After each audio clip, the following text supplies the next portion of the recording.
হিসাব করে দেখবেন জগৎ হলো তিনটা। আপনারা হিসাব করে দেখেন, এক জগতে আমরা ছিলাম, আর এক জগতে আমরা আসি, আর এক জগতে আমরা যাব। তাহলে কয়টা হলো? হ্যাঁ, খুব খেয়াল করবেন। কঠিন গরমের ভিতরে আপনারা আরামের বাড়ি, ফ্যানের বাতাস বাদ দিয়া এই যে বসে আছেন, একটু হোহা করে হিসাবটা খেয়াল করেন। তাহলে আমরা অলরেডি 66 পাচ্ছি। 99-এর মধ্যে কত পাচ্ছি? মানে দুই জগতে, তিন জগতের মধ্যে দুই জগৎ আমরা ফার্স্ট। একটা হলো রুহের জগৎ।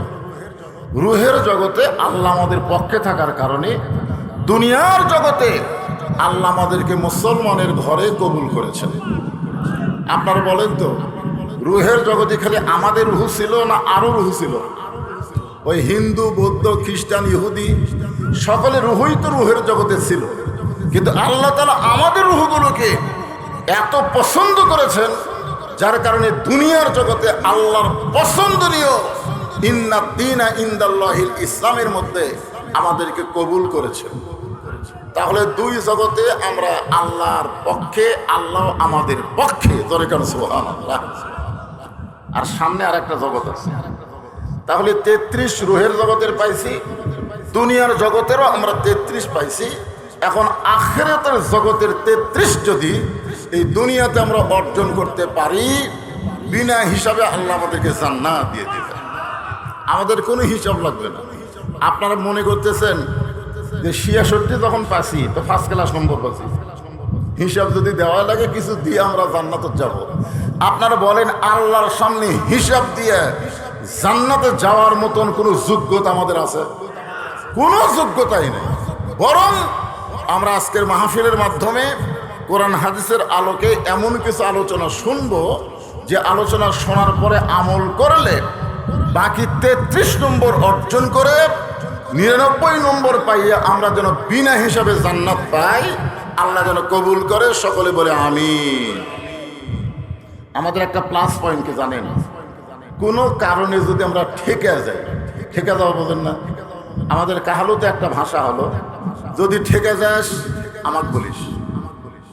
এই কোনো কারণে যদি ঠেকে যাস, ঠেকে যাওয়া মানে আটকে যাওয়া, তাহলে আমারই বলিস। আমরা যদি কোনো কারণে ঠেকে যাই, অর্থাৎ আল্লাহ যখন হাকিম হয়ে আমাদেরকে আসামি করে বিচার শুরু করবেন, ওই সময় আমরা যদি ঠেকে যাই, ধরে কারণ কি করা যায়? ঠেকে যাই, তাহলে আমাদেরকে সুপারিশ করার জন্যে একজন মহামানবকে আল্লাহ আমাদের নবী হিসাবে কবুল করেছে। ধরে কারণ সুবহানাল্লাহ।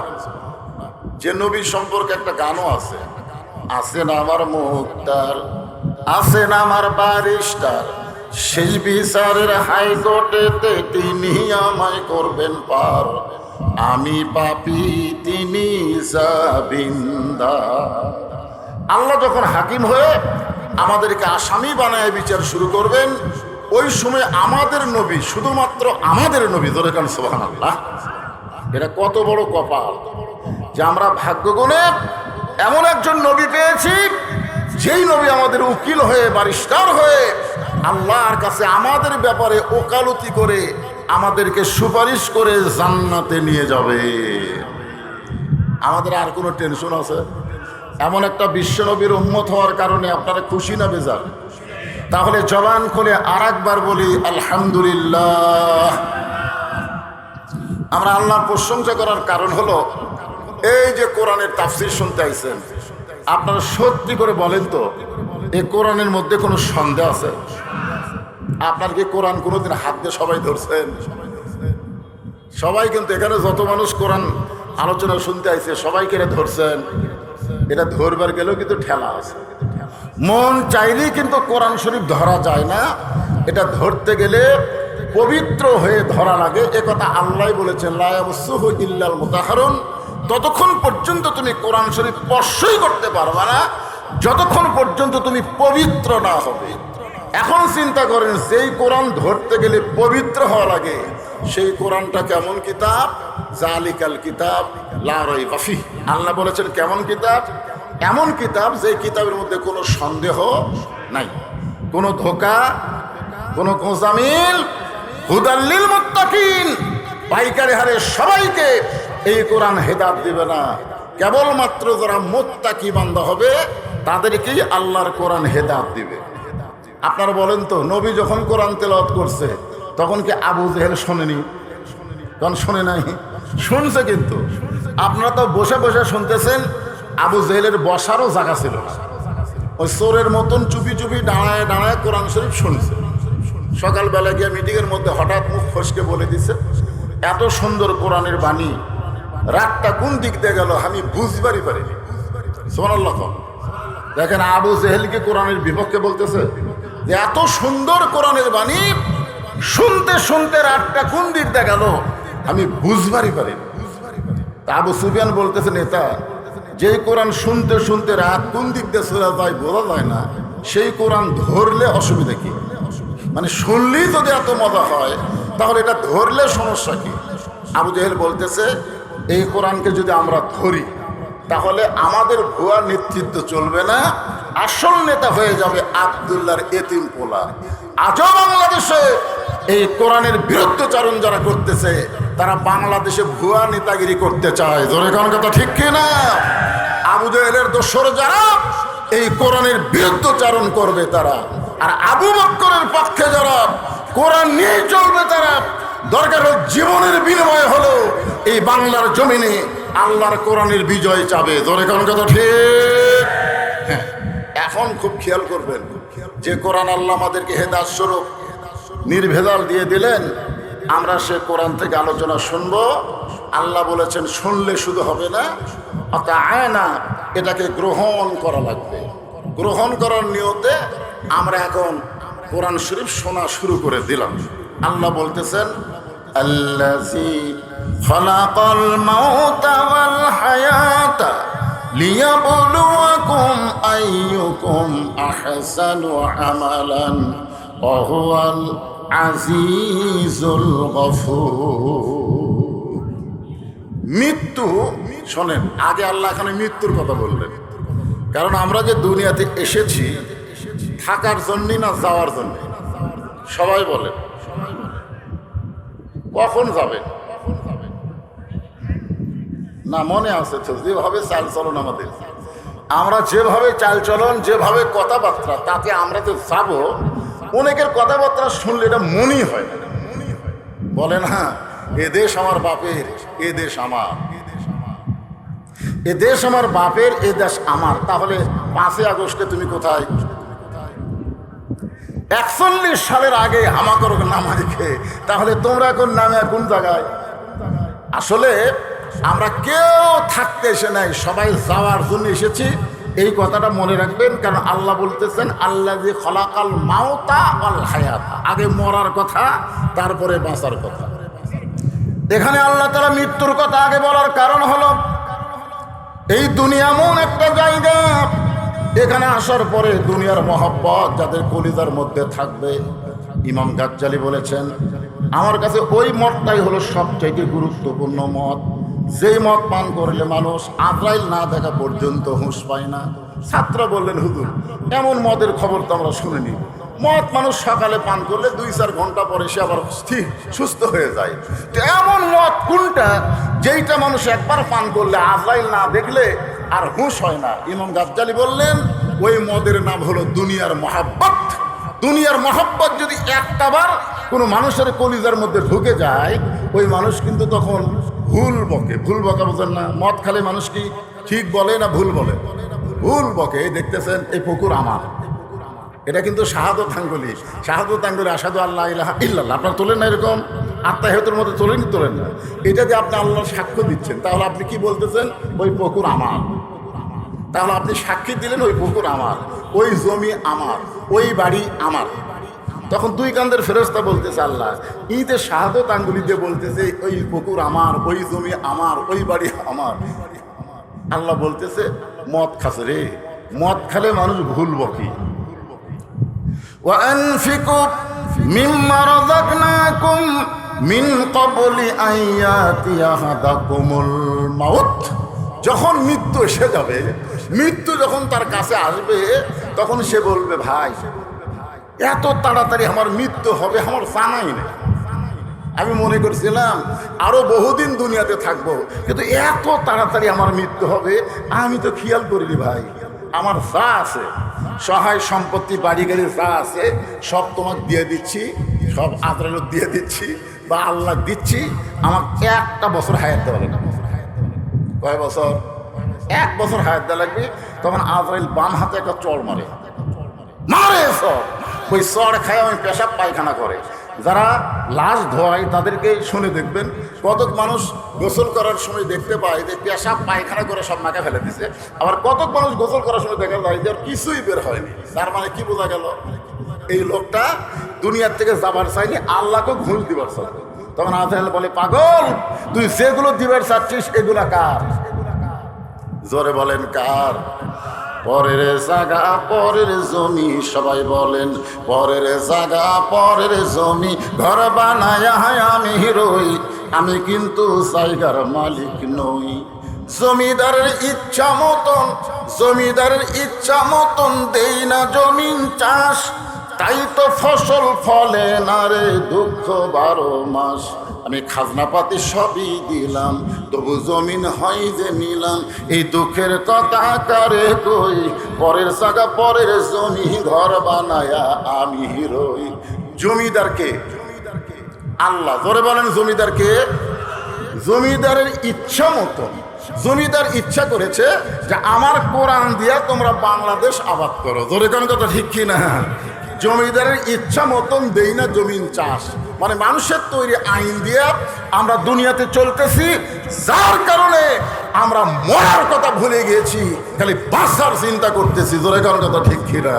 কিন্তু আল্লাহ বলতেছেন, আল্লাযী খালাকাল মাউতা ওয়াল হায়াতা, তোমাদের মৃত্যু এবং হায়াতকে সৃষ্টি করেছি আমি। কেন করেছি? লিয়াবলুয়াকুম, তোমাদেরকে পরীক্ষা করা হবে, আইয়ুকুম আহসানু আমালা, সুন্দর আমলের পরীক্ষা। আপনারা বলেন তো, সুন্দর আমল যদি আমরা করতে চাই তাহলে সুন্দর একটা পরিবেশের দরকার আছে না নাই? বর্তমানে যে পরিবেশ বাংলাদেশে চলতেছে, এই পরিবেশটা কেমন? এই ইয়ং জেনারেশন, যুবকেরা একটু মনোযোগ দিয়ে শুনবা।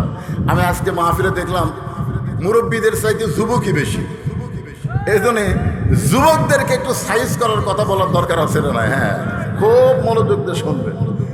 একটা মুসলমান তার সন্তানকে জন্ম দিছে। কে জন্ম দিছে? মুসলমান জন্ম দিয়া হিন্দুর বাড়িতে লালন পালন করতে দিছে।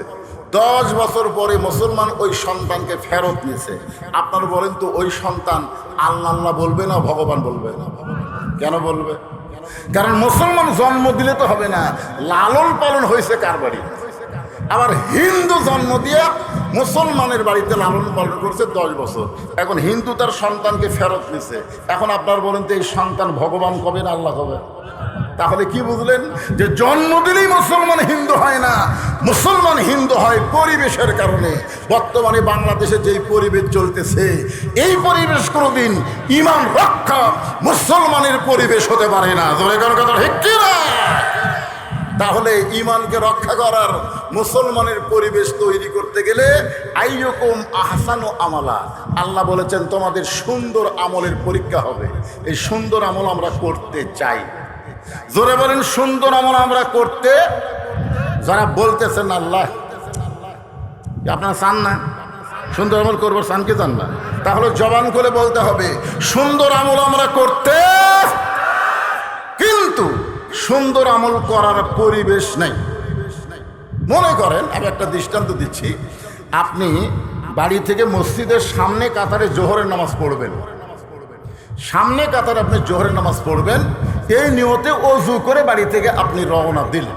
কিন্তু বাড়ি থেকে আপনার মসজিদ হলো 150 গজ দূরে। 100 গজ? এই 150 গজ যাইতে যাইতে 2টা বেপর্দা নারী আপনার 2 চোখত পড়লো। আপনি কিন্তু ফালাবার চাননি, হঠাৎ পড়ে গেল। কারণ মেয়েরা যে হারে গ্রামগঞ্জে ঘোরাফেরা করতেছে, আপনার চোখত পড়বেই। আপনি দেখবার না চানলেও পড়বি। জোরে করে কথা ঠিক কিনা? এখন 2টা বেপর্দা নারী যদি 2 চোখত পড়ে, আপনি বলেন তো, মশামাছি বললে তোলার উপায় আছে, কিন্তু বেপর্দা নারী যদি চোখত পড়ে তুলবার পারবেন? তাহলে আপনি সামনে কাতারে গিয়ে নিয়ত করলেন, ইলা জিহাতিল কাবাতি শরীফাত, আল্লাহু আকবার।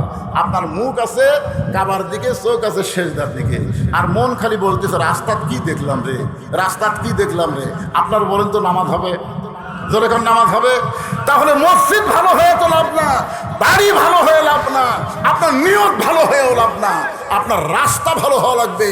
কোনো বেপরদা নারী রাস্তায় যেন না আসতে পারে, তার জন্য আল্লাহর কোরআনের আমল আছে না নাই? এখন বেপরদা নারী রাস্তায় যদি আসা বন্ধ করতে চান, তাহলে বর্তমান বাংলাদেশের আইন দিয়ে হবে না, আমার আল্লাহর কোরআনের আইন লাগবে। জোরে কোন ঠিক কিনা? আল্লাহ কোরআনে বললেন, ওয়াকারনা ফি বুয়ুতিকুন্না ওয়ালা তাবাররাজনা তাবাররুজাল জাহিলিয়াতিল উলা। আল্লাহর আইন কেমন এইটা বোঝানোর জন্য বলতেছি। আইয়ুকুম আহসানু আমালা, খুব খেয়াল করবেন। অর্ধ পৃথিবীর খলিফা হযরত উমর, নাম শুনছেন তো আপনারা? বাংলাদেশের মতন ৯৬টা দেশের খলিফা হযরত উমর। আমাদের বাংলাদেশ ৯৬টা বাংলাদেশ একত্র করলে যতটুকু এরিয়া হবে, ততটুকু এরিয়ার খলিফা আল্লাহ উমরকে বানাইছিলেন। হযরত উমর যখন অর্ধ পৃথিবীর খলিফা, ওই সময় আল্লাহর আইন পর্দা। আল্লাহর আইন পর্দা নিজের চোখে দেখার জন্যে তিনি ছদ্মবেশে মদিনার অলি গলি ঘুরতেছেন। কি দেখার জন্যে? পর্দা। পর্দা ধরে যান, কি দেখার জন্যে? পর্দা দেখার জন্যে। হঠাৎ হযরত উমর দেখতে পায় দুই পাহাড়ের মাঝখানে একটা গিরিপথ। ওই গিরিপথ দিয়ে একটা সুন্দরী মেয়ে ধীর গতিতে হেঁটে হেঁটে আসতেছে। হঠাৎ হযরত উমর দেখতে পায় দুই পাহাড়ের মাঝখানে একটা কি পথ? গিরিপথ। গিরিপথ মানে সরু পথ। ওই সরু পথ দিয়ে একটা সুন্দরী মেয়ে ধীর গতিতে হেঁটে হেঁটে আসতেছে। ওমর ফারুক মেয়েটার দিকে তাকায় বললেন, আলহামদুলিল্লাহ। এখন হয়তো আপনারা বলবেন, হুজুর সুন্দরী মেয়ে হলে কি তাকান যাবে? ওমর ফারুক যে তাকালেন, ওমর ফারুক যে মেয়েটাকে সুন্দরী বলতেছে, সেই মেয়েটার চেহারা সুরত থেকে সুন্দরী বলতেছে না, ওই মেয়েটার আপাদ মস্তক আল্লাহর আইন পর্দা। আর যে সমস্ত মেয়েরা পর্দার মধ্যে থাকে, ওই সমস্ত মেয়েরাই হলো সুন্দরী মেয়ে। জোরে কোন কথা ঠিক কিনা? এই জন্য আমার ওয়াজ আপনারা শুনেছেন, পর্দানিশী নারী যারা বিশ্ব সুন্দরী তারা। আজকে আপনাদের চাইতে মা বোনেরা বেশি হয়েছে, এজন্য মা বোনদের পর্দার একটু ওয়াজ করার দরকার আছে না নাই? আপনাদেরও ওয়াজ হবে ইনশাল্লাহ। তাহলে আমার সঙ্গে যুবকেরা তোমরা একটু বলো, আমি যেই বলবো বেপর্দা নারী যারা, তোমরা বলবা ব্রয়লার মুরগি তারা। বেপর্দা নারী যারা শিলা কলা তারা। শিলা কলা বোঝেন? একই গাছের কলা, এক গামলায় শিলা, এক গামলায় চোঁচাওয়ালা। আপনারা বলেন তো খরিদ্দার কোন কলা কিনবে, চোঁচাওয়ালা না শিলা? তো কলাওয়ালা বলতে ভাই একই গাছের কলা রে, একই গাছের কলা, এই শিলাগুলা তুই নিয়ে। না না না, আমি শিলা কলা কিনবো না। তো শিলা কলা তুই কি কলা শিলা খাস না?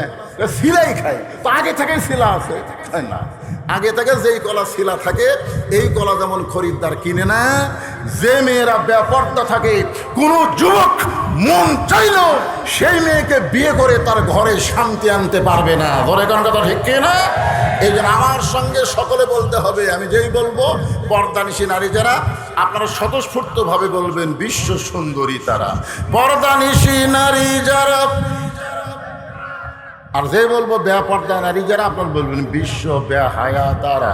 বেপর্দা নারী যারা। ওমর ফারুক মেয়েটার নিকটে গিয়ে বললেন, মা, এই নির্জন পথে, দুই পাহাড়ের মাঝখানে গিরিপথে তুমি একা একা চলতেছ, তোমার সামনেও কোনো মানুষ নাই, পিছনেও কোনো মানুষ নাই, তোমার অন্তরে কি ভয় ডর লাগতেছে না? মেয়েটা হেজাবের ভিতর থেকে বলে, পথিক তুমি কি হযরত উমরকে চিনো? ধরে কোন সুবহানাল্লাহ। মেয়েটা কাকে বলতেছে? উমর কি বলতেছে, পথিক তুমি কি হযরত উমরকে চিনো?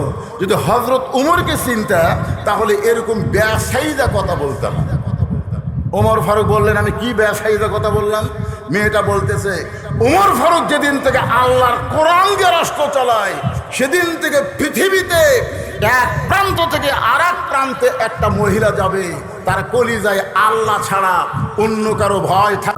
জাহান্নামে দিয়াছ রওয়ানা, আজও কেন আল্লাহর নামাজ কায়েম করলা না? দেখবেন অনেক লোক নামাজি আবার ঘুষ খায়, এরকম আছে না নাই? অনেক নামাজি আছে সুদ খায়, অনেক নামাজি আছে জমির আল খেলে। ধরে কোন কথা কন না কেন? হ্যাঁ, অনেক নামাজি আছে, নামাজ পড়ে কিন্তু অন্যায় ছাড়তে পারে না। তার মানে কি বুঝতেছেন? নামাজ সুন্দর আমল না, যে সুন্দর আমলের পরীক্ষা হচ্ছে লিয়াবলুয়াকুম আইয়ুকুম আহসানু আমালা। মেয়েটা বলে পথিক, তুমি কি হযরত উমরকে চিনো না? উমরকে যদি চিন্তা এরকম বেসাইজা কথা বলতে পারত না। উমর যেদিন থেকে আল্লাহর কোরআনের আইন দিয়ে রাষ্ট্র চলায়, সেদিন থেকে পৃথিবীর এক প্রান্ত থেকে আর একটা প্রান্তে একটা মহিলা যাবে, তার কলিজায় কেবলমাত্র ভয় থাকবে কার? আরো জোরে। সেদিন ষোড়শী নির্জন পথে যাবে, কোনো জন কটু কথা কবে না। পথে আর প্রান্তরে সম্পদের মোহে পড়ে খুন আর রাহাজানি হবে না। আমার সঙ্গে সবাই বলবেন, যদি মেনে চলি কোরআন। বলেন, যদি মেনে চলি কোরআন আর রাসূলের বিধান, সকলেই শান্তিতে থাকবে বাংলার আকাশে যেদিন কলেমার পতাকা দুলবে। আপনার কি এই দৃশ্য দেখবার চান? কথা কন, এই দৃশ্য দেখবার চান? আজকে দেখেন ইসরায়েলের ইহুদিরা ফিলিস্তিনের মুসলমানকে মারতেছে। আজকে ভারতের মারওয়ানের বাচ্চারা ভারতের মুসলমানদেরকে মারতেছে। জোরে কান কথা ঠিক কিনা? কি মনে করতেছেন সারা জীবন কাফের বেঈমানরা মুসলমানকে শুধু মারবে না? যেদিন থেকে আল্লাহর কোরআনের রাষ্ট্র প্রতিষ্ঠা হবে, গোটা পৃথিবীতে মুসলমানরাই গোটা পৃথিবী বিজয় করে নিবে। জোরে কান কথা ঠিক কিনা? এই জন্যে একটু মনোযোগ দিয়ে শোনা লাগবে। ওমর ফারুক বলতেছে, মা তোমার কথা শুনে আমার আত্মা খুশি হয়ে গেল, কিন্তু তুমি নির্জন পথে একা একা চলতেছো। তুমি একা একা চলতেছো, তোমার চলার সাইজ দেখে মনে হচ্ছে তুমি একজন দুঃখী নারী, কারণ ধীর গতিতে চলতেছো। তোমার চলার সাইজ দেখে মনে হয় আসলে তুমি একজন দুঃখী নারী। মেয়েটা হেজাবের ভিতর থেকে বলে, পথিক আসলে আমি একজন দুঃখী নারী। আজকে 6 দিন হলে হযরত ওমরকে আমি খুঁজে বেড়াই। ওমরকে যদি পাই তাহলে আমার দুঃখের কথা একটু বলবার চাই। মেয়েটা বলতেছে, আসলে আমি একজন কি নারী? দুঃখী। আজকে 6 দিন হলে হযরত ওমরকে আমি খুঁজতেছি। যদি ওমরকে আমি খুঁজে পাই তাহলে আমার দুঃখের কথা একটু বলবার চাই।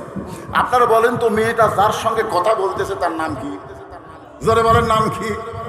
মেয়েটা বলতেছে, যদি পাই তাহলে আমার দুঃখের কথা একটু বলবার চাই।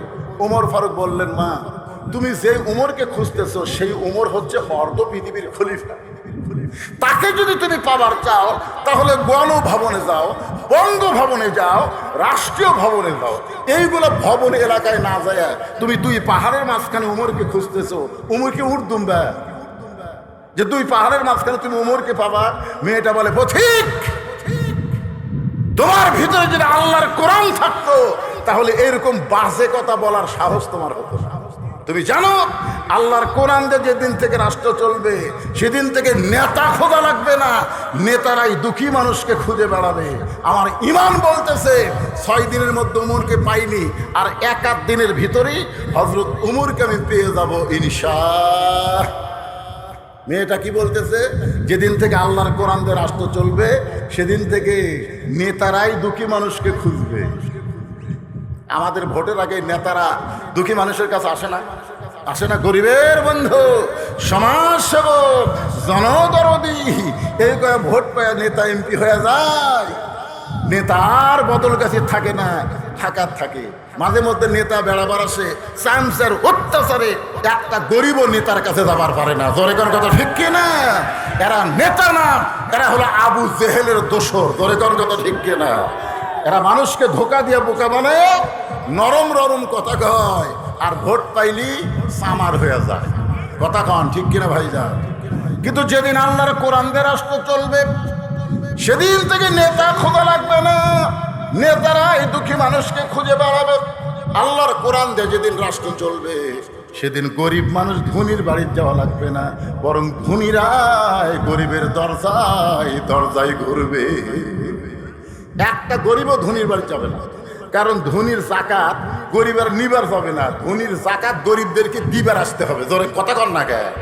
ঠেকা শতকরা 2.5 টাকা না দিলে তো জাহান্নামে যাওয়া লাগবে। তাহলে ঠেকা কার? গরিবের না ধনীর?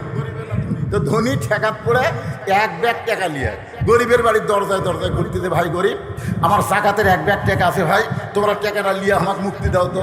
গরিবরা বলতেছে দরকার হলে খাটিয়ে খামো, কাজ করে খামো, কিন্তু জাকাতের টাকা নিবো না রে। এরকম কতগুলো গরিব আছে না নাই?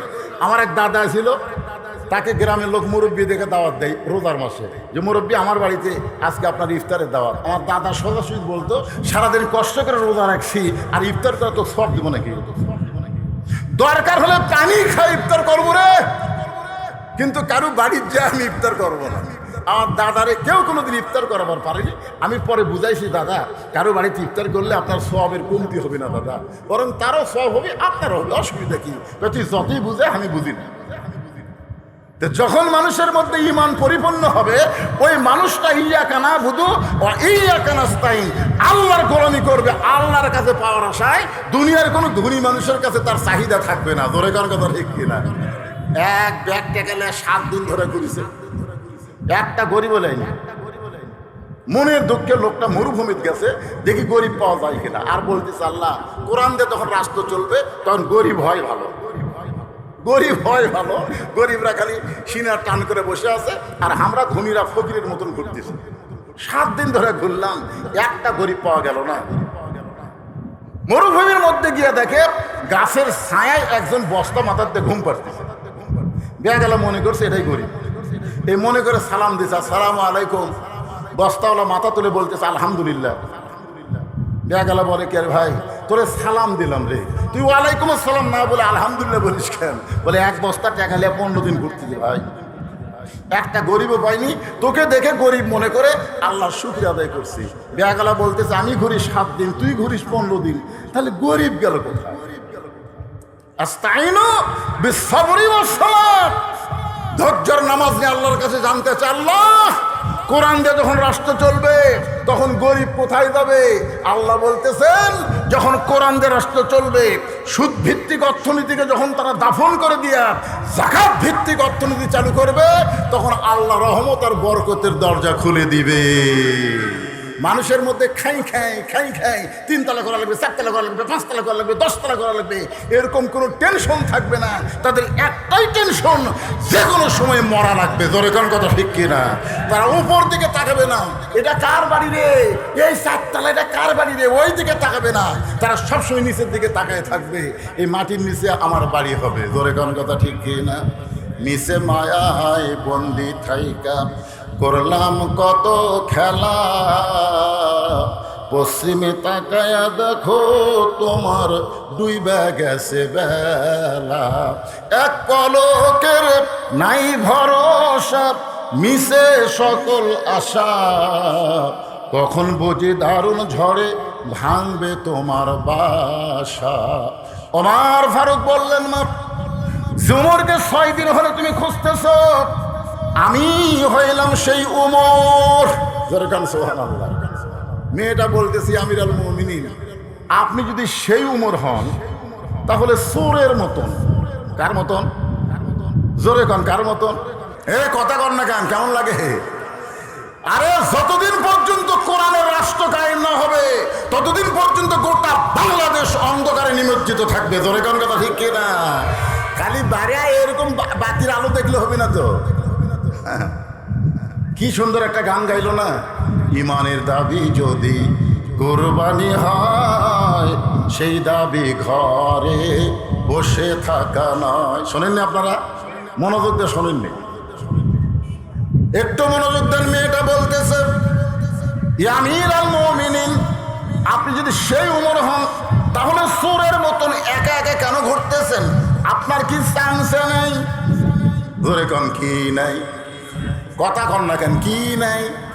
চামচা, চামচা বোঝেন? এখন বাংলাদেশের মতন 96টা দেশের খলিফা, তাই চোরের মতন একা একা ঘুরতেছে, তার কোনো পুলিশ নাই, র্যাব নাই, চামচা নাই। আমাদের একটা এমপি যখন ঘরে দেখবেন আগে পুলিশের গাড়ি, পিছনে পুলিশের গাড়ি, আর চামচার গাড়ির তো কোনো হিসাব নাই। জোরে কোন কথা ঠিক কিনা? আপনার বলেন তো, যেই নেতার পিছনে বেশি চামচা থাকে ওই নেতা কি নিজের বাড়ির টাকা চামচা করে দেয়, না জনগণের টাকা মারে চামচা ফেলে? কথা বলেন, কার টাকা? আমার এলাকার এক চেয়ারম্যান সাহেব 10 কেজি করে চাউল দেওয়া লাগবে, ওই দাঁড়ি বললাম না গিয়া একটা বালতি নিয়ে গেছে। বালতিতে একটা লাল দাগ দিয়ে চকিদারকে বলছে এই দাগ পর্যন্ত চাউল দাও।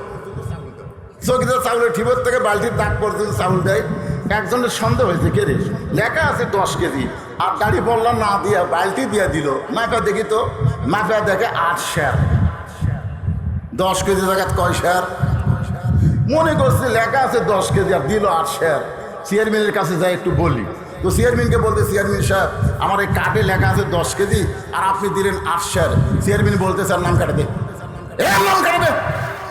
ওই জোড়া হাত করে বলতেছে চেয়ারম্যান সাহেব যা দিচ্ছেন দেন, নাম কাটেন না। তবে একটা জিনিস জানতে চাই, 10 কেজির জায়গা 8 সের হওয়ার কারণ কি? বলে চামচা। চামচা তোরে যদি আমি কম না দেই তাহলে চামচা পালবো কি দিয়া? যেই নেতার পিছনে যত চামচা থাকবে বুঝবেন ওই নেতা তত জনগণের সম্পদ মারবে। জোরে কোন কথা, ঠিক কিনা কথা বলেন? ওমর ফারুক চোখের পানি বের করে বললেন, মা চামচা পালার মতন অর্থ আমি কোথায় পাবো? আপনারা বলেন তো হযরত ওমর অর্থনৈতিক অবস্থা কেমন ছিল? একবার আব্দুল্লাহ ইবনে ওমর মায়ের কাছে বায়না ধরলো, মা সবাই ঈদের দিনে নতুন জামা পরবে, আমার কিন্তু নতুন কোনো জামা নাই। আমার বাবাকে একটু বলেন সে যেন ঈদের জন্য আমাকে একটা নতুন জামা কিনে দেয়। আব্দুল্লাহর মা হক ওমর ফারুকের স্ত্রী স্বামীর কাছে বলছে, স্বামী গো, আল্লাহ আপনাকে অর্ধ পৃথিবীর খলিফা বানাইছে, আব্দুল্লাহর জন্য ঈদে একটা নতুন জামাকে আপনি দিবার পারবেন না? ওমর ফারুক বললেন, বিবি এই মুহূর্তে আমার হাতে তেমন কোনো টাকা নাই যে আব্দুল্লাহর একটা নতুন জামা বানায় দিব। ওমর ফারুকের বিবি বলতেছে, আমি তো নিবার চাইনি, কিন্তু আপনার ছোট বাচ্চা নিবার চাইছে। এখন মায়ের কাছে বায়না ধরছে, মা কি করবে? কিছুক্ষণ পরে আব্দুল্লাহ ইবনে ওমর বাবার সামনে এসে দাঁড়াইছে। ওমর ফারুক বলে, বেটা রে, তুই নাকি নতুন জামা নিবি? বলে, হ্যাঁ বাবা, যদি আপনি মেহরবানি করেন। ওমর ফারুক বললেন, আমার হাতে কোনো টাকা নাই, তবে অর্থমন্ত্রীর কাছে আমি একটা চিঠি লিখে দিচ্ছি, যাও। এই চিঠি দেওয়ার পরে সে তোমাকে 10টা দিরহাম দিবে, আর 10টা দিরহাম সে আমার বেতন থেকে যেন কাটিয়ে নিয়ে আমার বেতন দেয়। আব্দুল্লাহ ইবনে ওমর ওই চিঠি নিয়ে অর্থমন্ত্রীর কাছে যখন দিল, অর্থমন্ত্রীর কাছে যখন দিয়েছে, অর্থমন্ত্রীর চিঠি পড়ে বলতেছে, আব্দুল্লাহ তোমার বাবা আগামী বেতন পর্যন্ত বাঁচার গ্যারান্টি যদি দিবার পারে তাহলে তোমাকে 10 দিরহাম আমি দিব। তুমি তোমার বাবার কাছে গিয়ে চিঠি দিয়ে বলো, আপনি লিখে দেন যে বেতন পাওয়ার আগে আমার মৃত্যু হবি না, বেতন পাওয়ার আগে আমি মরবো না, এটা খালি লেখা দিলেই আমি তোমাকে 10 দিরহাম দিব। আব্দুল্লাহ বাবের কাছে বলতেছে, আব্বা ওই বেতন পর্যন্ত আপনি পয়সা থাকবেন কিনা তার গ্যারান্টি দেন। ওমর ফারুক বলতেছে, পাগলা, যেখানে বসে আছি এখান থেকে উঠতে পারবো কিনা?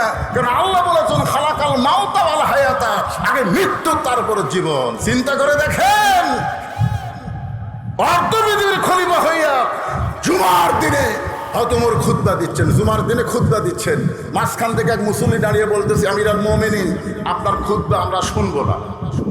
ওমর ফারুক বললেন, আমার অপরাধ কি? বলে, আপনার অপরাধ হলো আমাদেরকে খাটো পাঞ্জাবি দিয়ে আপনি লম্বা জুব্বা পরে খুতবা দিচ্ছেন। যতক্ষণ পর্যন্ত লম্বা জুব্বার কাহিনী না বলবেন ততক্ষণ আপনার খুতবা শুনবো না। এমন সময় উমরের চোখ দিয়ে দর দর করে পানি পড়তেছে, মুখটা মুসকি মুসকি হাসতেছে। হাসার কারণ হলো কোরআন দিয়ে যখন রাষ্ট্র চলবে, নেতা যদি ভুল করে সাধারণ মানুষও পর্যন্ত ভুল ধরার সাহস পাবে। এমন সময় আব্দুল্লাহ ইবনে ওমর এসে বলতেছে, এই নবীর সাহাবীরা, আমার বাবার লম্বা জুব্বা দেখে তোমরা বাবার খুতবা শুনবা না? তাহলে আমার দিকে তাকাও, আমার দিকে তাকাও। তোমরা খাটো পাঞ্জাবি হলেও তো নতুন কাপড় পরে নামাজ পড়তে আইছো, কিন্তু আমি তো নতুন কাপড় পরি নাই। ওসমান গনি বলে, আব্দুল্লাহ আজকে জুমার দিনে সবাই নতুন কাপড় পরছে, তুমি কেন পরো নাই? আব্দুল্লাহ বলতেছে, আমি যদি নতুন কাপড় পরতাম তাহলে আমার বাবার জুব্বা লম্বা হতো না। আমার যে পাঞ্জাবি ছিল সেই পাঞ্জাবি বাবাকে দান করার কারণে বাবার জুব্বা আজকে লম্বা হয়েছে, আমার কাপড় বাবার কাপড় একত্র করে বাবা জুব্বা বানায় খুতবা দেয়। এখন বলো বাবার খুতবা শোনা যায় কিনা যায়?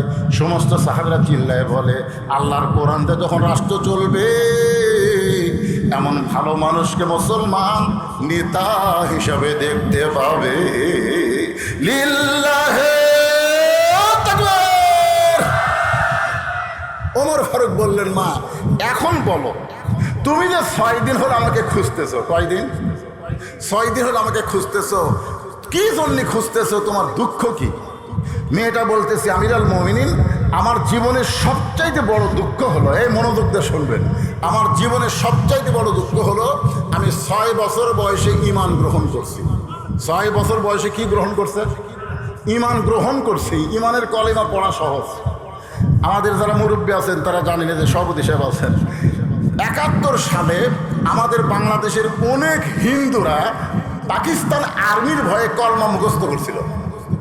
আমাদের এলাকায় কোনো আরবি পাঞ্জাবি যদি হিন্দুদের সামনে পড়ে, ওরা খালি লা ইলাহা ইল্লাল্লাহ, লা ইলাহা ইল্লাল্লাহ, লা ইলাহা ইল্লাল্লাহ, লা ইলাহা ইল্লাল্লাহ। মানে মুসলমান যত কলমা পড়ছে তার সাথে হিন্দুরা বেশি কলমার জিকির করছে। আপনারা বলেন তো, 9 মাস পরে যখন দেশটা স্বাধীন হয়ে গেল তখন হিন্দুরা কি কলমার উপর ছিল?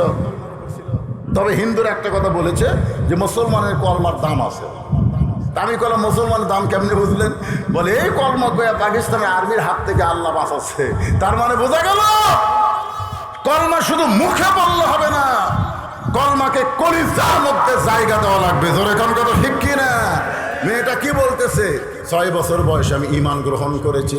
শুধুমাত্র ঈমান গ্রহণ করার অপরাধে 12 বছর আমাকে জেলখানায় বন্দি জীবন কাটাইতে হয়েছে। সকালবেলা 3টা করে চাবুক মারছে, বিকালবেলা 3টা করে চাবুক মারছে। আমার দেহের এমন কোনো জায়গা নাই যে জায়গায় চাবুকের আঘাত লাগে নাই। আপনারা বলেন তো, আল্লামা সাইদি হুজুরকে 13 বছর কেন কারাগারে বন্দি করে রাখছে? তার দোষটা কি? এ জোরে বলেন, তার দোষ কি? আপনারা বাংলার মুসলমানের কথা না করছেনই তো হাসিনা 15 বছর ইচ্ছা মতো রাষ্ট্র চলাচ্ছে। ধরে কোন কথা ঠিক? এইখানে বোবা হওয়ার কারণ,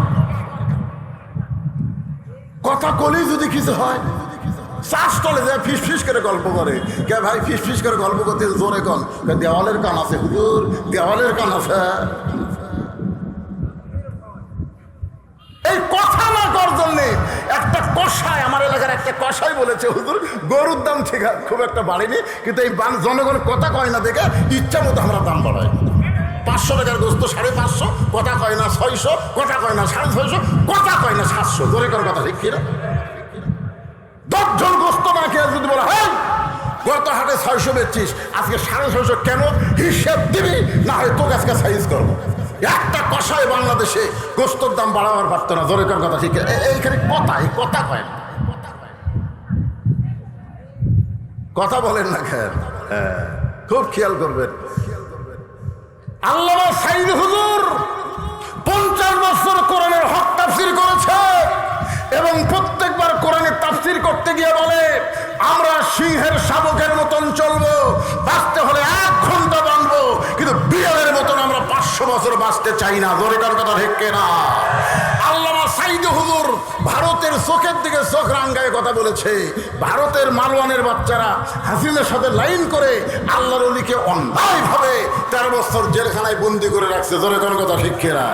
যেদিন তাকে হাসপাতালে হত্যা করা হলো তার মাত্র 2 দিন আগে কয়েকজন নেতা ভারত থেকে এসে বলল জেলখানার মধ্যে সে মরতেছে না, তাকে মারা লাগবেই, ভারতের হুকুম। এখন ভারতের হুকুম অনুযায়ী কেমনে মারা যায়? জেলখানা থেকে বের করে হাসপাতালে নিয়ে গিয়ে তাকে স্লো পয়জনে ইঞ্জেকশন করে হত্যা করা হলো। এখান থেকে প্রমাণ হলো আল্লাহর কোরআনকে যারা গ্রহণ করবে, আল্লাহর কোরআনের যারা রাজনীতি করবে, কোরআন অনুযায়ী যারা বাংলাদেশকে গঠন করতে চায়, বাতিল তাদের সবসময় শত্রুতা করবে। ধরে কোন কথা ঢেকে না? কি মনে করতেছেন? মেয়েটা বলতেছে আমার জীবনের সবচাইতে বড় অপরাধ হলো আমি 6 বছর বয়সে ঈমান গ্রহণ করেছি।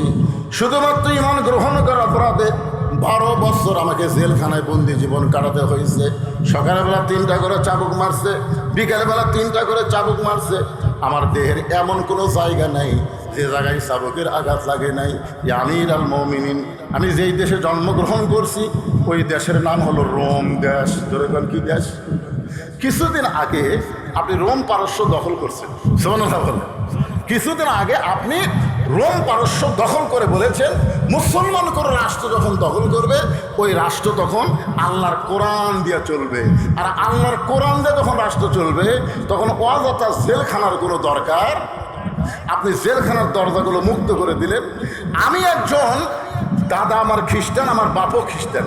আমি 6 বছর বয়সে খ্রিস্টানদের ঘরে মুসলমান হয়ে এই জেলখানায় বন্দি ছিলাম। কিন্তু যখন জেলখানার দরজা উন্মুক্ত করে দিলেন আমি এখন কোথায় যাব? আমার দাদা খ্রিস্টান, বাপ খ্রিস্টান, আমার দেশের সকলেই খ্রিস্টান। আমি একজন মুমিনা নারী হয়ে খ্রিস্টানদের কাছে না গিয়ে এই দুই পাহাড়ের মাঝখানে 6 দিন হলে আপনাকে খুঁজতেছি। যদি আপনাকে খুঁজে পাই, আপনার কাছে আমি এই দুঃখিনী মেয়ে একটু আশ্রয় চাই। ওমর ফারুক মুস্কি হাইতে বললেন, মা আমি তোমাকে আশ্রয় দিবার পারবো না, তবে ইসলাম তোমাকে অধিকার দিয়েছে। আপনার বলেন তো, ইসলামে মেয়েদের অধিকার আছে না নাই? কি অধিকার? আগেকার বক্তারা ওয়াজ করছে যে স্বামীর পায়ের তলে বইয়ের জান্নাত। এটা ভুয়া কথা। আমি আজ পর্যন্ত কোনো হাদিসে পাই নাই যে স্বামীর পায়ের তলে বইয়ের জান্নাত। আমি বহু আলেমকে বলছি, সবাই বলে এটা হাদিস না, এটা বক্তারা মেয়ে মানুষের দমানোর জন্য এই মিথ্যা হাদিস করছে। এটা হাদিস না। স্বামীর পায়ের তলে বইয়ের জান্নাত নাই, তবে মায়ের পায়ের তলে সন্তানের জান্নাত। এটা হলো সহিহ হাদিস। জোরে কারণ সুবহানাল্লাহ। আপনারা কোরআন হাদিস খুঁজে দেখবেন, মরদ মানুষের পায়ের তলে জান্নাত নাই, জান্নাত আছে মেয়ে মানুষের পায়ের তলে। সে মেয়ে মানুষ যদি মা হয়, তাহলে ইসলাম বাপের অধিকার বেশি দিছে না মায়ের অধিকার বেশি দিছে? সবাই বলবেন বাপের না মায়ের? আল্লাহ মায়ের কথা রাসূলের মাধ্যমে কয়বার বলেছে? 3 বার মায়ের কথা, 1 বার হলো বাপের কথা। আপনার বলেন তো, ইসলাম ছেলের অধিকার বেশি দিয়েছে না মেয়ের? আরো জোরে কর। মেয়ের অধিকার বেশি দিয়েছেন। আমার মায়েরা, ইসলাম আপনাদের কি অধিকার দিয়েছে একটু মনোযোগ দিয়ে শোনেন। ওমর ফারুক বললেন, মা ইসলাম তোমাকে অধিকার দিয়েছে। মেয়েটা বলতেছে, আমিরুল মুমিনিন, আমার বর্তমানে ইসলাম কি অধিকার দিয়েছে? ওমর ফারুক বললেন, তোমার বয়স কত? মেয়েটা বলতে, 6 বছর বয়স ঈমান গ্রহণ করছি, আর 12 বছর জেলখানায় ছিলাম। 6 আর 12 কত হয়? সবাই বলেন। ওমর ফারুক বললেন, মা 18 বছরের একজন যৌবন নারীর জন্য ইসলামের বহু অধিকার আছে। 1 নম্বর অধিকার হলো ভালো একটা ছেলের সঙ্গে বিয়া বসা। 1 নম্বর অধিকার হলো ভালো কি ছেলে? সুন্দর না ভালো? ভালো একটা ছেলের সঙ্গে বিয়া বসার অধিকার। ভালো ছেলে বলতে আপনারা কি বুঝতেছেন? এই পিছনে যারা আছে কথাই কয় না রে পারে। ভালো ছেলে বলতে আপনারা কি বোঝেন? ভালো ছেলে যেই ছেলে 1 টাকাও ডিমান্ড নেবে না, মহারণা নগদ দিবে, এই ছেলে হলোই ভালো ছেলে। জোরে কোন কথা ঠিক কিনা? আপনাদের বদল গাছের খবর কি? ভালো মহারণা নগদ? ও মহারণাই বাকি। আপনারা বলেন তো, ডিমান্ড নেওয়া জায়েজ না হারাম? যে বিবাহে ছেলের ডিমান্ড নিল অথচ মহারণা বাকি রাখলো, ওই যদি 1 কোটি বড় কবুল কয়, ওই বিয়া হবে না। ওদের মিলনের মাধ্যমে যে সন্তান আসবে সবগুলো হবে জারদ সন্তান। জোরে কান কি সন্তান? এখন বলেন তো, বিয়াগুলোই যদি না হয়, বাচ্চাগুলো কি হলো? আর কথা কয় না রে।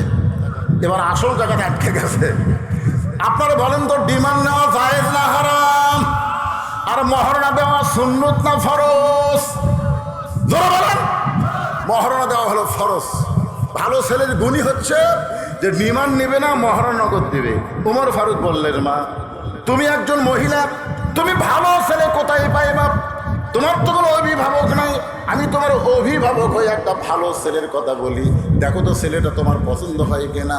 মেয়েটা বলতেছে, আমিরুল মুমিনিন, তাহলে বলেন তো আপনার ভালো ছেলের খবর কি? ওমর ফারুক বললেন, ছেলেটার নাম হলো আব্দুল্লাহ। ছেলেটার নাম কি? বয়স হলো 22 বছর। বয়স কয় বছর? 22 বছর। লম্বা হলো 6 ফুট 2 ইঞ্চি। যোগ্যতা হলো 30 পারা কোরআনের হাফেজ, 6 লক্ষ হাদিসের হাফেজ। গায়ের রং হলো ফর্সা, চাঁদের মতো চেহারা। আর বাপের নাম হলো ওমর। আমার ছেলে আব্দুল্লাহর সঙ্গে তোমাকে বিয়া দিয়া, তোমাকে বৌমা বানায়া আমার বাড়িতেই তোমাকে অধিকার দিবার চাই। জোরে কান কি মা? সবাই বলেন কি মা? বৌমা। আপনাদের এলাকায় মুরব্বীরা আপনাদের বেটার বউকে কি বলে ডাকেন? মারে ও মা, বৌমা। আমার কয়েকদিন আগে এরকম পাশে একটা সভাপতি ছিল, আমি 3-4 বার বৌমা বলতে বলতে ও আমাকে কুনের ঘুতে মারছে। আমি বললাম, মুরব্বী কি হচ্ছে?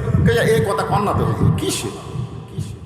পরে শুনলাম ওই মুরব্বী 2 বেটাকে বিয়ে করাছে, একটা বউ মুরব্বী দেখবার পারে না। বিয়ে করার আগে বেটা ভালো ছিল, কিন্তু বিয়ে করার পরে বউ বেটারে এমন ভাবে কি না বুঝ দিল, এখন বেটা আর বাপ মায়ের সাথে থাকতে চায় না, বেটা বউকলে ভিন্ন হয়ে যায়। আপনারা বলেন তো, যেই মেয়ে বিয়ে হওয়ার পরে স্বামীর কুবুদ্ধি দিয়ে তার বাপ মায়ের কাছ থেকে আলাদা করে, এই বউ মানা বউ দজ্জাল। এখন আমাদের বাড়িতে বউ আছে না বউ দজ্জাল আছে, এটা যারা বেটা বিয়ে করাছে তারা ভালো জানবি, জোরে কারণ কথা ঠিক কিনা। আর আমি বেটাদেরকে বলতেছি, এই বেটা কি হিরো আলমের মতন একটা, হিরো আলমের নাম শুনেননি? হিরো আলম, হ্যাঁ দেখছেন খবর কি? হিরো আলম, ওর বইয়ের নাম হলো রিয়ামণি। ওর বাপ অসুস্থ হলে রিয়ামণি হাসপাতালের বাপরে দেখতে চায়নি, এই দেখতে না যাওয়ার কারণে ওর বাপ মরে যাওয়ার পরে হিরো আলম সাংবাদিক সম্মেলন করে বলতেছে, যেই বউ আমার অসুস্থ বাবাকে দেখতে যায় না, এরকম বউ আর আমি আমার সংসার রাখবো না। কারণ বউ ছেড়ে দিলে বউ পাওয়া যাবে, বউ মারা গেলে বউ পাওয়া যাবে, কিন্তু বাপ মা মারা গেলে কোনোদিন বাপ মা পাওয়া যাবে না। হিরো আলমের মতন একটা মানুষ সঙ্গে সঙ্গে বউরে তালাক দিয়েছে শুধুমাত্র তার বাপের জন্য, জোরে কোন কথা ঠিক কিনা? আপনারা কি, বউ যদি কান বুদ্ধি দেয় খবরদার, বউ যদি কোনোদিন বলে যে তোমার বাপ ভালো না, তোমার মা ভালো না, সঙ্গে সঙ্গে বইয়ের হাত টানে বাপ মায়ের কাছে নিয়ে যাবেন, চ আর বাপ মায়ের সামনে কর, দেখবেন ওই কিন্তু আর কবি নয়। কারণ আপনাকে মিথ্যা বলে বলে আপনার বাপ মায়ের কাছ থেকে আপনাকে সরাবার চাই, এরকম দজ্জাল মার্কা বউ আছে না নাই? ওমর ফারুক বললেন, না আমাকে তোমার বৌমা বানায় আমার বাড়িতেই তোমাকে অধিকার দিবার চাই। মেয়েটা পর্দার ভিতর থেকে বলতেছে, আমিরুল মুমিনিন আপনার আব্দুল্লাহর চাইতে কি আর কোনো ভালো ছেলে নাই? ওমর ফারুক চুন করছে যে, মা আমার আব্দুল্লাহর চাইতে ভালো ছেলে না। মেয়েটা বলতেছে, আপনি বলেন আমার একটা ভালো ছেলে বিয়ে করার অধিকার আছে, তা আপনার আব্দুল্লাহ আপনার ছেলেই কি সব চাইতে ভালো? তার চাইতে কোনো ভালো ছেলে নাই? ওমর ফারুক বললেন, মা আমার দুই চোখে আমার আব্দুল্লাহর চাইতে ভালো কোনো ছেলে আমার চোখে পড়ে না। মেয়েটা বলতেছে, তাহলে শোনেন তো আমি একটা ছেলের নাম বলি, সেই ছেলেটা কেমন? ওমর ফারুক মাথায় হাত দিয়ে চিন্তা করে, কে 6 বছর বয়সে ইমান গ্রহণ করে জেলত গেল, আর 12 বছর জেলখানায় বন্দি ছিল, আর সেই মেয়েটা ভালো ছেলের খবর কবি। ঠিক আছে না, বলো তো তোমার কাছে ভালো ছেলেকে? মেয়েটা বলতেছে, ছেলেটার নাম হলো হোসাইন, ছেলেটার মায়ের নাম হলো ফাতেমা, বাবার নাম হলো হযরত আলী, নানার নাম হলো মুহাম্মদ রাসূলুল্লাহ। এখন বলেন তো আপনার আব্দুল্লাহ ভালো না হোসাইন ভালো? ওমর ফারুক মাটির দিকে তাকায় বলে, মা তুমি যে হোসাইনের নামটা কইলা, আমার আব্দুল্লাহর চাইতে কোটি কোটি গুণ বেশি ভালো। তো মেয়েটা বলতেছে, হোসাইনের মতন ভালো ছেলে থাকতে আপনার আব্দুল্লাহর সঙ্গে বিয়ে বসবো কেন? আপনি তো বলেছেন একটা ভালো ছেলের সাথে বিয়ে বসার অধিকার আল্লাহ আমাকে দিছে, তাহলে হোসাইনের মতন ভালো ছেলে থাকতে আপনার আব্দুল্লাহর সাথে আমি বিয়ে বসবো কেন?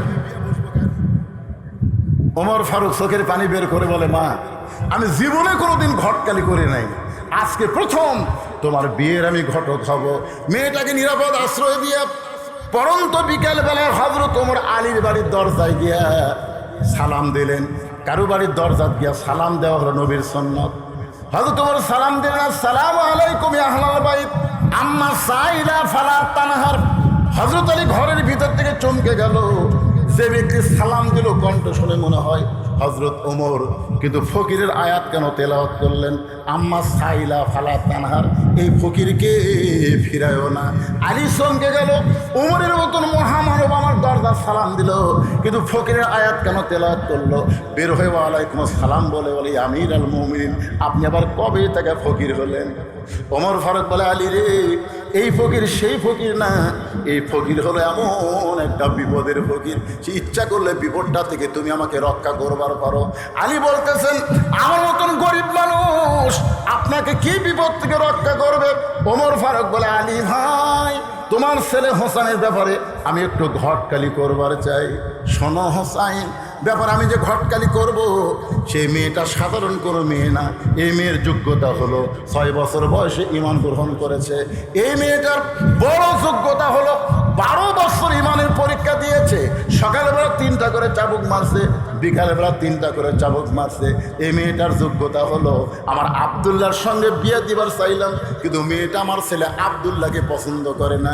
সে মনে মনে কল্পনা করেছে তোমার হোসেনকে সে স্বামী হিসাবে কবুল করতে চায়।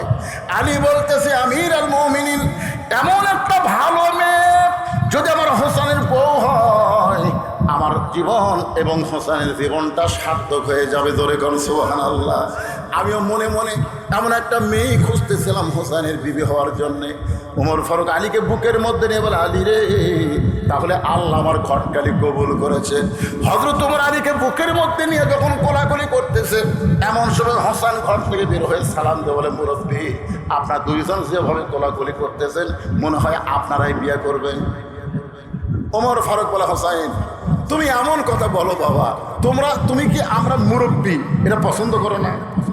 আমরা যদি মুরব্বী মিলে কোনো সিদ্ধান্ত নেই সেইটাকে তুমি গ্রহণ করবা না? হোসেন বলতেছে আমির আল মুমিনিন, আপনার দুইজন আমার মুরব্বী, এটা আমি জানি এবং সম্মানও করি, কিন্তু আসল মুরব্বী হিসাবে আমি দুনিয়াতে শুধু একজনকেই মানি, ওই একজন ছাড়া অন্য কাউকে আমি মানতে পারবো না। আমি জানি আপনার আমার মুরব্বী, কিন্তু মানি না। আমার মানার মুরব্বী একজনই, তিনি হলেন আমার নানা। কি হলো আবার? তিনি হলেন আমার নানা। আপনার বলেন তো, যাকে তাকে মুরব্বী হিসেবে সম্মান করা যাবে, যাকে তাকে মুরব্বী হিসেবে মানা যাবে? মানার মুরব্বী কয়জন? জোরে বলেন। হে রাসূল আপনি বলেন, কুল আপনি বলেন, ইন কুনতুম তুহিব্বুনাল্লাহ ফাত্তাবিউনি, কেউ যদি আল্লাহর গোলামি করতে চায় নবী ছাড়া অন্য কাউকে অন্ধভাবে মানা যাবে না। জোরে কোন কথা ঠিক? একজনকে মানতে হবে। এই জন্য আল্লাহর হুকুম নবীর তরিকা, আল্লাহর হুকুম নবীর তরিকা। নবীর তরিকা ছাড়া অন্য কোনো তরিকা মানা যাবে? ওমর ফারুক বলে, হোসেন তুমি কি বলবার চাও? হোসেন বলতেছে, কয়েকদিন আগে আমি স্বপ্নে দেখলাম আমার নানা ঘরের মধ্যে আরাম করতেছে। আমি এখন দরজাত গিয়ে বললাম, নানু ভাই আমি হোসেন একটু আপনার কাছে যাবার চাই। আমার নানা বলতেছে, খবরদার এখন দরজায় থাকাস না, আমি জান্নাতে আরাম করতেছি, এখন দরজা খোলা যাবে না। আমি হোসেন চমকে গেলাম, ভাঙ্গা ঘরের মধ্যে নানা কথা বলতেছে, আর নানা কয় জান্নাতে আরাম করতেছি। এই জান্নাতটা কেমন? আমি জানলার কাছে গিয়া জানলার ফাঁক দিয়ে তাকাই, দেখি আমার নানি উরাতকে বালিশ বানায় দিছে, আর সেই উরুর উপরে মাথা দিয়া আমার নানা শুয়ে আছে। আমি রাগ করে বললাম, নানু ভাই নানির উরাতকে বালিশ বানায় শুয়ে থাকলে কি জান্নাতে থাকা যায়? আমার নানা বলে, হোসেন রে তুই ছোট্ট মানুষ, তুই বুঝবি না, তোর নানির মতন বউ যদি কেউ ঘরে পায়, ওই ঘরটা আল্লাহর জান্নাত হয়ে যায়।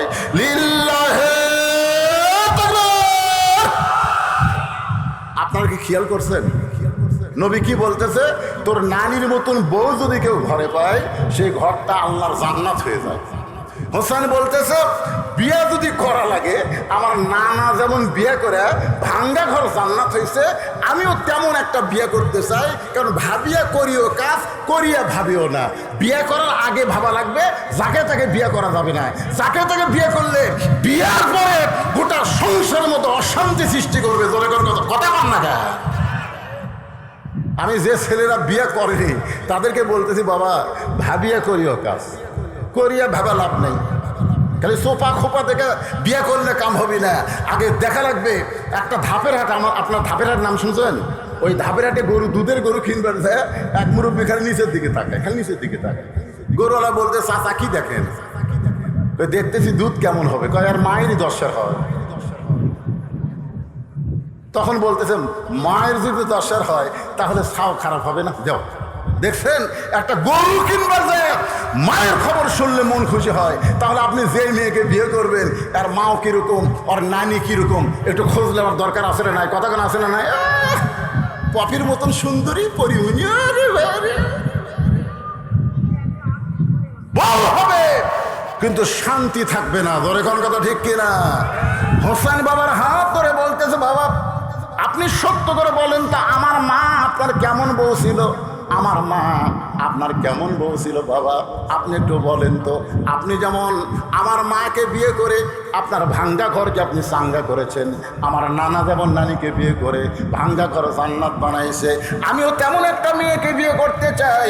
বিয়ে করার পরে আমার ভাঙ্গা ঘরটা আল্লাহ যেন জান্নাত বানায়া দেয়। ওমর ফারুক বলতেছে, হোসাইন আমি যে মেয়ের ঘটকালি করতেছি এই মেয়েটা খুব ভালো হবে। হোসাইন বলতেছে, আপনার কথা মতো তো বিয়ে করব না। ওমর ফারুক বলে, বাবা তাহলে তুমি কেমন ভাবে বিয়ে করবা? হোসেন বলতেছে, মুরব্বী ওমর ফারুককে বলতেছে, আমি একটা সিদ্ধান্ত নিয়েছি। আলী বলতেছে, কি সিদ্ধান্ত? ওই সিদ্ধান্ত হলো আমি যে মেয়েকে বিয়ে করব তাকে 3টা প্রশ্ন করব। কয়টা? 3টা প্রশ্ন করব, উত্তর দিবার পারলে বিয়ে, নচেত বিয়ে করব না। ওমর ফারুক বলতেছে, বাবা হোসাইন তুমি কি 3টা প্রশ্ন করবা? হোসেন বলতেছে, আমি যে মেয়েকে বিয়ে করব তার সামনে শুধু প্রশ্ন আউট হবে, দুনিয়ার কোনো মানুষের কাছে আপনি প্রশ্ন আউট করবো না। ওমর ফারুক বলতেছে, আলী কি প্রশ্ন করবে তুমি জানো? আলী বলতেছে, জীবনের প্রথম শুনলাম। ওমর কয়, আমিও জানি না, তুমিও শোনো নাই, তাহলে মেয়েটা কেমনে উত্তর দেবে? ওমর ফারুক মনটা ভার করে মেয়েটার দরজায় গিয়ে বলে, মা আমার আব্দুল্লাহর সঙ্গে বিয়া বসলে মা, তোর জীবন বড় সুন্দর হবে। মেয়েটা বলতেছে, খালি একটা বার বলেন আপনার আব্দুল্লাহ হোসেনের চাইতে ভালো। যদি আপনার আব্দুল্লাহ হোসেনের চাইতে ভালো হয় তাহলে আমার কোনো আপত্তি নাই। ওমর ফারুক বলতেছে, হোসেনের চাইতে আব্দুল্লাহ কোনোদিন ভালো হবে না, কারণ রাসূল বলেছেন সাইদুস শাবাবি আহলুল জান্নাহ। হাসান হোসাইন রাদিয়াল্লাহু তাআলা হুমা জান্নাত যুবকদের সর্দার হবে 2 জন, একটা হলো হাসান আর একজন হলো হোসাইন। মেয়েটা বলতেছে, তাহলে হোসাইন ছাড়া আপনার ছেলেকে বিয়ে করবো কেন? ওমর ফারুক বলে, মা তুই তো জানিস না হোসেন সেই মেয়েকে বিয়ে করবে যে মেয়েটা তার 3টা প্রশ্নের উত্তর দিবার পারবে, যে প্রশ্ন আমিও জানি না, তার বাপও জীবনে শুননি, তার তুই উত্তর দিবার পারবি? মেয়েটা বলতেছে, আমিরুল মুমিনিন হোসেন কি 3টা প্রশ্ন করবে আমি জানি না, তবে আমার ঈমান বলতেছে কেউ না পারলেও আমার আল্লাহ পারাবে। জোরে কারণ সুবহানাল্লাহ। আপনারা বলেন তো আজকে কোরআনের মাহফিল থেকে আপনাদের ঈমান কি কয়? গোটা বাংলাদেশ ঘুরে ঘুরে ওয়াজ করতেছি, আমার বিশ্বাস আগামীতে সব দেখা হলো শেষ, বাংলার মুসলমান দেখবে আল্লাহর কোরআনের বাংলাদেশ। জোরে কারণ কথা ঠিক কি না? আমার বিশ্বাস ভারতের মুসলমানকে মালওয়ানের বাচ্চারা কিছুই করতে পারবে না। গোজাতুল হিন্দ নবীর হাদিস অনুযায়ী হিন্দু মুসলমান একটা যুদ্ধ হবে, গোটা ভারত ভাঙ্গা খান খান হবে, বাংলাদেশের মানচিত্র বড় হবে, মুসলমানের সংখ্যা বেড়ে যাবে। আমার বিশ্বাস ইহুদি গোটা পৃথিবী থেকে ধ্বংস হয়ে যাবে, গোটা ইসরায়েল মুসলমান দখল করে নেবে। জোরে করে কথা ঠিক না? ওদের অ্যাটম বোমা আমাদের জাতির পিতা ইব্রাহিমের জন্যে নমরুদের আগুন যেমন শান্তির বাগান হয়ে গেছে, ওদের বোমা মুসলমানের জন্য মিষ্টি বাঙ্গি তরমুজ হবে। জোরে কোন কথা ঠিক না? ওরা বোমা মারবে কিন্তু ফুটবে না। কিন্তু আমাদের ঈমান যতদিন দুর্বল থাকবে ততদিন কাফেরদের হাতে আমাকে পিটন খাওয়া লাগবে। মেয়েটা বলতেছে, হোসেন কি 3টা প্রশ্ন করবে আমি জানি না, তবে আমার ঈমান বলতেছে আমি না পারলেও আমার আল্লাহ পারাবে। আপনার বলেন তো, আল্লাহর উপর যখন কেউ ভরসা করে, অমাইয়া তাওয়াক্কাল আলাল্লাহি ফাহুয়া হাসবুহু, যে আল্লাহর প্রতি ভরসা করে আল্লাহ বলেছে আমি তখন তার জন্য যথেষ্ট হয়ে যাই। সুবহানাল্লাহ বলেন। ওমর ফারুক এক দৌড়ে চলে আইছে, এক দৌড়ে আশা বলতেছে, আলী আলী বলতেছে, আমিরুল মুমিনিন এখনই মন খারাপ করে গেলেন, আবার দৌড়াইলেন, তারিখ করবার আছি। হোসেন বলে, কিসের তারিখ? ওমর ফারুক বলতেছে, তুমি যে 3টা প্রশ্ন করবা তার উত্তর দিবার পারবে কি পারবে না তারই তারিখ। আলী বলতেছে, যে প্রশ্ন আপনি জীবনে শোনে জানেন, নির্দিষ্ট তারিখ মোতাবেক একটু মনোযোগ দিয়ে শুনবেন।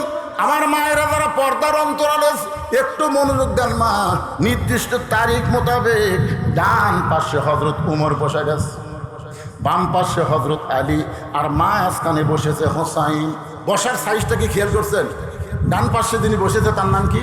একটু কথা বলেন, তার নাম কি? উমর। যেরকম তার নাম কি? আর বাম পাশে যিনি বসেছেন তার নাম হলো হযরত আলী, আর মাঝখানে যিনি বসেছেন তার নাম হলো হযরত হোসাইন। এখন সামনে একটা চাদর দেওয়া হয়েছে, এই ছেলেরা যুবকেরা খেয়াল করো, সামনে একটা চাদর দেওয়া হয়েছে, চাদরের ওই পারে ওই মেয়েটাকে বসতে দেওয়া হয়েছে। এখন আপনাদের কাছে আমার প্রশ্ন হলো, সামনে চাদর দেওয়ার কারণ কি? সবাই এক বাক্যে বলেন, কারণ কি? পর্দা। তাহলে মমতাজ যে গত সংসদে বলল, মমতা তো চেনেন আপনারা, একের হাসিনার সামনেই বলল, ওরে শরীয়তের মৌলানা 14টা করলা কানা, মনের পর্দা বড় পর্দা তোমরা খুঁজে পাইলা না, তেঁতুল হুজুর বুঝলো না। আহমদ শফী বাংলাদেশের শ্রেষ্ঠ আলেমকে এই 2 টাকার মমতাজ সংসদের মধ্যে তেঁতুল হুজুর করছে। জোরে কারণ কি হুজুর কথা কয় না করে কি কইছে? ও শরীয়তের মৌলানা, চোখ 2টা করলা কানা, মনের পর্দা বড় পর্দা তোমরা খুঁজে পাইলা না। আপনার বলেন তো, মনের পর্দা যদি বড় পর্দা হয়, উমর ফারুকের মন ভালো না খারাপ? কথা বলতে তাই দেরি করবি, তার সমস্যা আছে। হোসেনের মন ভালো না খারাপ? আলীর মন ভালো না খারাপ? তাহলে সামনে চাদর দিয়ে কি বুঝাইলেন? মনের পর্দা পর্দা নয়, পর্দা হলো আল্লাহর আইন। মাইক আর ভাইকে আমি বলবো, কে মাইক সিয়ানসার করে হ্যাঁ, কে মাইকের সাউন্ড মোটা করে দেওয়া যায় নাই? এতখানে হারমোনিয়াম খালি টানিস তোরা। ইকো টিকো থাকলে বন্ধ করে দিত বাবা, ইকো টিকো সব বন্ধ করে দিত। খালি সিয়ানসার করে কামত লাগে, এই যে কোনো হরণ দিছে নাকি? কামত আছে মারতেছে বাড়ি, টানি তুলবার দিচ্ছে, কথার একটা টান তুলব, টানি তুলবার দিচ্ছে। এই গরমের মধ্যে আমার সামান্য ফ্যান, যখন কারেন্ট গেল সামান্য ফ্যান বন্ধ হতে আমি বুঝতে পারছি কি গরমে আপনার বসে আছেন। আল্লাহ, আজকে তোমার কোরআনের মাহফিলে ওয়াজ শুনতে এসে যাদের শরীরগুলো ঘামে যাচ্ছে, আল্লাহ ওই ঘামওয়ালা শরীরের জন্য জাহান্নামের আগুনকে হারাম করে দাও। জোরে বল আল্লাহুম্মা আমিন। আল্লাহ পারে কি পারে না? জোরে কারণ পারে কি পারে না? সবার বাড়িতে কারেন্ট, সবার বাড়িতে ফ্যান, ফ্যানের বাতাস না খায় তোমার কোরআনের পাগল হয়ে যারা ওয়াজ শুনতেছে। আল্লাহ আল্লাহ, যে যুবকেরা কষ্ট করে মেহনত করে এই বৈশাখ মাস, যেই মাসে ওয়াজের কোনো গ্যারান্টি নেই, জোরে কোন কথা ঠিক কিনা? আপনারা জানেন এক সময় এরকম আকাশ করা শুরু হয়েছিল। আমি আল্লাহ বলতেছি, আল্লাহ যতই দাও 12টার পরে দাও। এলাকাতে আমার একটা দুর্নাম আছে, আমি আসনি পানি হয়, জোরে কোন কথা ঠিক কিনা? আল্লাহ আজকের সেই দুর্নামের মধ্যে হাত ফেলে দিও না। আল্লাহ আজকে যদি পানি হয় এলাকার লোক বলবে রে বৃষ্টি বক্তা, আমাকে দাওয়াতি দিবি না। আপনার তো বসে আছেন, আমি তো দোয়া করে স্যার, কত কষ্ট নিয়ে আপনার বসে আছেন, আর মাইকের সাউন্ড টানি দেওয়া যাচ্ছে, টান দিলে চঞ্চন করে উঠতেছে। কি বিরক্ত হচ্ছেন? একটু মনোযোগ দিয়ে শুনবেন। মনের পর্দা পর্দা না, পর্দা হলো কার আইন? আরো ধরে কন, আল্লাহর আইন হলো পর্দা। এখন উমর ফারুক বলতেছে, বাবা হোসাইন, তুমি যে 3টা প্রশ্ন করবা, এখন প্রশ্ন শুরু করে দাও। সঙ্গে সঙ্গে হোসেন দাঁড়িয়ে বললেন, রে মেয়ে, তুমি একলা একলা বসে আছো, তাই বলে মনে করো না তুমি একলা হয়ে গেছো, বরং আমি হোসাইন বড় একা, আমি হোসাইন বড় একা। ওমর ফারুক বললেন, বাবা তোমার কি মাথা ঠিক আছে? তোমার ডান পাশে আমি বসে আছি, বাম পাশে তোমার বাপ বসে আছে, তুমি কেমনে একলা হলে? হোসেন বলতেছে, রে মেয়ে, তুমি একা একা বসে আছো, তাই বলে মনে করো না তুমি একলা হয়ে গেছো। আমার 2জন মহামানব দেহ নিয়ে আমার 2 ধারে বসে আছে, কিন্তু মনে মনে কিন্তু তোমারই পক্ষ নিয়েছে। জোরে করে কথা ঠিক কি না? আপনার বলেন তো, এর আগে যে 3টা নির্বাচন হলো, এই নির্বাচনে নির্বাচন কমিশনার মনে মনে কার পক্ষে ছিল? কথা কয় না। দেহ নিয়ে বসে আছে নির্বাচন কমিশনের চেয়ারে, জনগণকে বুঝাইছে আমি নিরপেক্ষ, আমি কারো পক্ষে না, কিন্তু মনে মনে হাসিনার পক্ষে নেওয়ার কারণে দেখবেন এক এক সময় এক একটা ভোটের ডিক্লার দিছে। জোরে কার কথা ঠিক কিনা? আর এর আগে তো 18 সালে দিনের ভোট রাতে হসে, আর 24 সালে ড্যামি নির্বাচন। এই নির্বাচনে আপনাদের এলাকায় যিনি এমপি হয়েছিল তিনি একটা হিন্দু। জোরে কার কথা ঠিক কিনা? আমার মাথার চর দিয়ে আমি কইলাম, কে রে বদলগাছি মহাদেবপুর কি মুসলমান নাই? মুসলমান থাকতে হিন্দু এমপি হলো। এই হিন্দু এমপি হওয়ার সাথে সাথেই আমার কাছে মোবাইল গেল, আমি যতদিন এমপি থাকবো আপনি যেন এই 2 থানাটা ঢোকেন না। সেলিম তো আমাকে 4 বছর আটকে থুছিল, কিন্তু তো আরো রে বাবা, আমার ওয়াজ আছে, অমাইয়াবতাগি গয়রাল ইসলামা দীনান ফালা ইউকবালা মিনহু।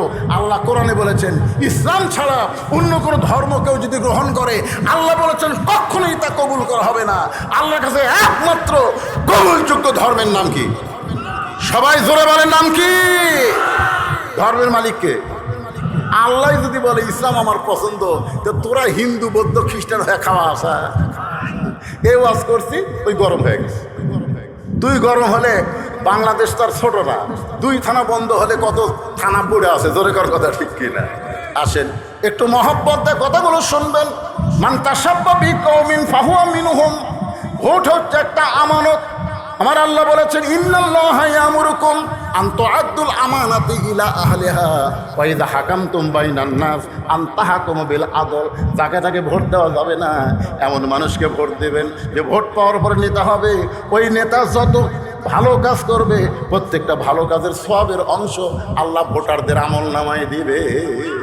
আর নেতা যদি খারাপই করে, চুরি করে, চামারি করে, যত পাপ হবে ওই পাপ শুধু নেতা একলা পাবে না, যারা ভোট দিল তাদের আমলনামার মধ্যেও আল্লাহ পাপ দেবে। অনেক ভোটার হাসরের ময়দানে দেখবে তারা আমলনামার মধ্যে গম চুরি, টিন চুরি, সিমেন্ট চুরি। তখন কবে আল্লাহ, আমি তো জীবনে গম চুরি করিনি, আমি তো সিমেন্ট চুরি করিনি, আমি তো চাউল চুরি করিনি। আল্লাহ বলবে যা করতে এমপি বানাছো ওই চুরি করছে। তুই চুরি করলে তুই সমর্থন দিছু, তুই যে সমর্থন করছিস এই জন্যে তোর আমল নামায় পাপ। এই জন্যে আমি আমার বাপের কথা কইনি, আমি আল্লাহর কোরআন থেকে বললাম। একটু মনোযোগ দিয়ে শুনবেন। এখনই প্রশ্নের উত্তর দেওয়া লাগবে, ওয়াজ বাদ দেয়া।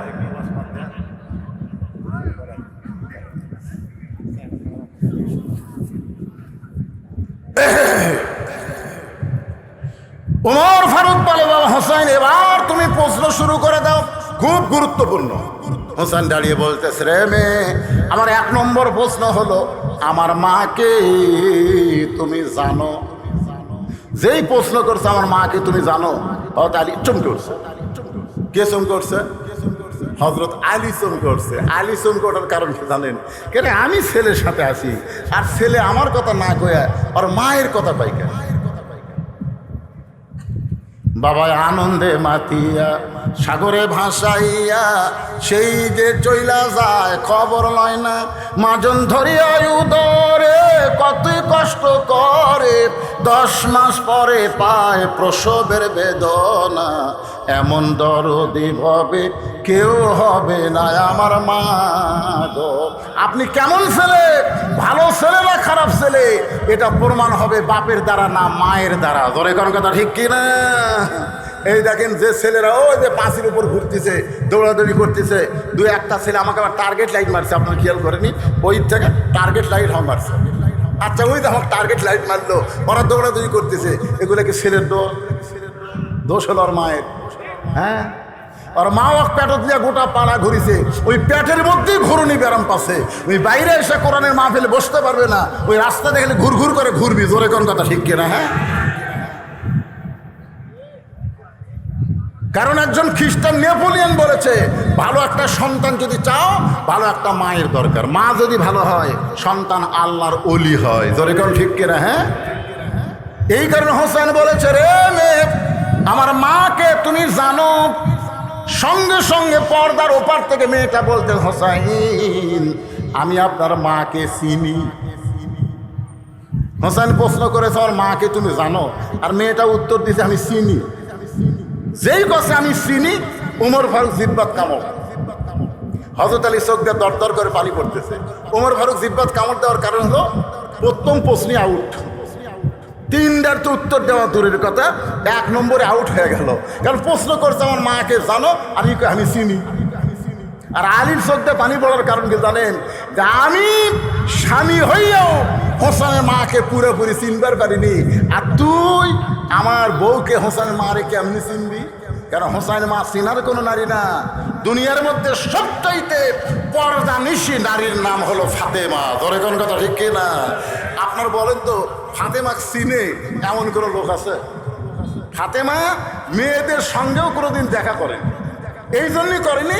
মেয়েরা বাহিরে এসে কোনো পুরুষকে যদি বলে দেয় ফাতেমার চোখের সাইজ এরকম, ফাতেমার মুখের সাইজ এরকম, ফাতেমার গায়ের রং এরকম, সেই জন্য মা ফাতেমা পুরুষ তো দূরের কথা কোনো নারীদের সঙ্গেও কোনোদিন দেখা করেনি। জোরে কান সুবহানাল্লাহ। আপনারা সকলেই জানেন আমরা যারা হজ করছি, মুরব্বিও করছি, আমও করছি, জান্নাতুল বাকির মধ্যে যখন আমরা কবর জিয়ারত করতেছিলাম ওই সময় একটা এরিয়ার দিকে যেই গেছি পুলিশ আমাদের যায় বলতেছে মান্নো কুল্লু হারাম। ওদিকে আর জবাব দিল না। আমি পরে এসে মদিনার একজন মুরব্বীর কাছে জানতে চাইলাম, মুরব্বী আমরা কবর জিয়ারত করতে করতে ওদিকে যাওয়ার চাইলাম, জবাব দিল না কেন? মুরব্বী চোখের পানিয়ে বলতেছে, হুজুর আপনি জানেন না ওই পাশের কোনো এক জায়গায় ঘুমিয়ে আছে নবীর কলিজার টুকরা মেয়ে ফাতেমা। গভীর রাত্রে হযরত আলী ফাতেমাকে দাফন করার পরে আল্লাহর কাছে বলতেছে, আল্লাহ তোমার পর্দানিশী আমার বিবি গভীর রাত্রে মৃত্যুবরণ করলো, গভীর রাত্রে থেকে দাফন করে তোমার কাছে কান্দি, আল্লাহ ফাতেমারে তুমি কবুল করে নাও। এ দোয়া করার পরে তাকায় দেখে সামনে কয়েকটা কবর আছে, পুরাতন কবর, এইমাত্র নতুন কবর ফাতেমার নাই। আলী চিন্তায় পড়ে গেল, এখনই ফাতেমার কবর দিলাম, সেই কবরটা গেল কোন জায়গায়? গোটা জান্নাতুল বাকি দৌড়ার কান্দের বলে ফাতেমার কবর, এখনই কবর দিলাম, সেই কবর কোথায়? কে যেন বলে, আলী রে, ফাতেমা পর্দানিশী, আমি আল্লাহ জোহরা ডিগ্রি দিয়া ফাতেমার কবরটাকে কিয়ামত পর্যন্ত পর্দা করে দিয়েছি। যেই ফাতেমার কবর পর্দা হয়, আর সেই ফাতেমাকে বলতেছে আমি চিনি। অনেক সময় হয়ে গেছে, মেয়েটা বলে, হোসাইন আপনি প্রশ্ন করলেন, আমি উত্তর দিলাম, হলো কি হলো না? তিন বিচারকের এক বিচারক কথা কন না। ওমর ফারুক দাঁড়িয়ে বলছে, এই মেয়ে, হোসেন কি প্রশ্ন করেছে আর তুমি কি উত্তর দিছা? হোসেন প্রশ্ন করেছে, আর মাকে তুমি জানো? তুমি বলবা তোমার মা নবীর মেয়ে, তোমার মা নবীর ছোট মেয়ে, তোমার মা আলীর স্ত্রী, এইগুলা না বলে তুমি বলতেছ আমি চিনি।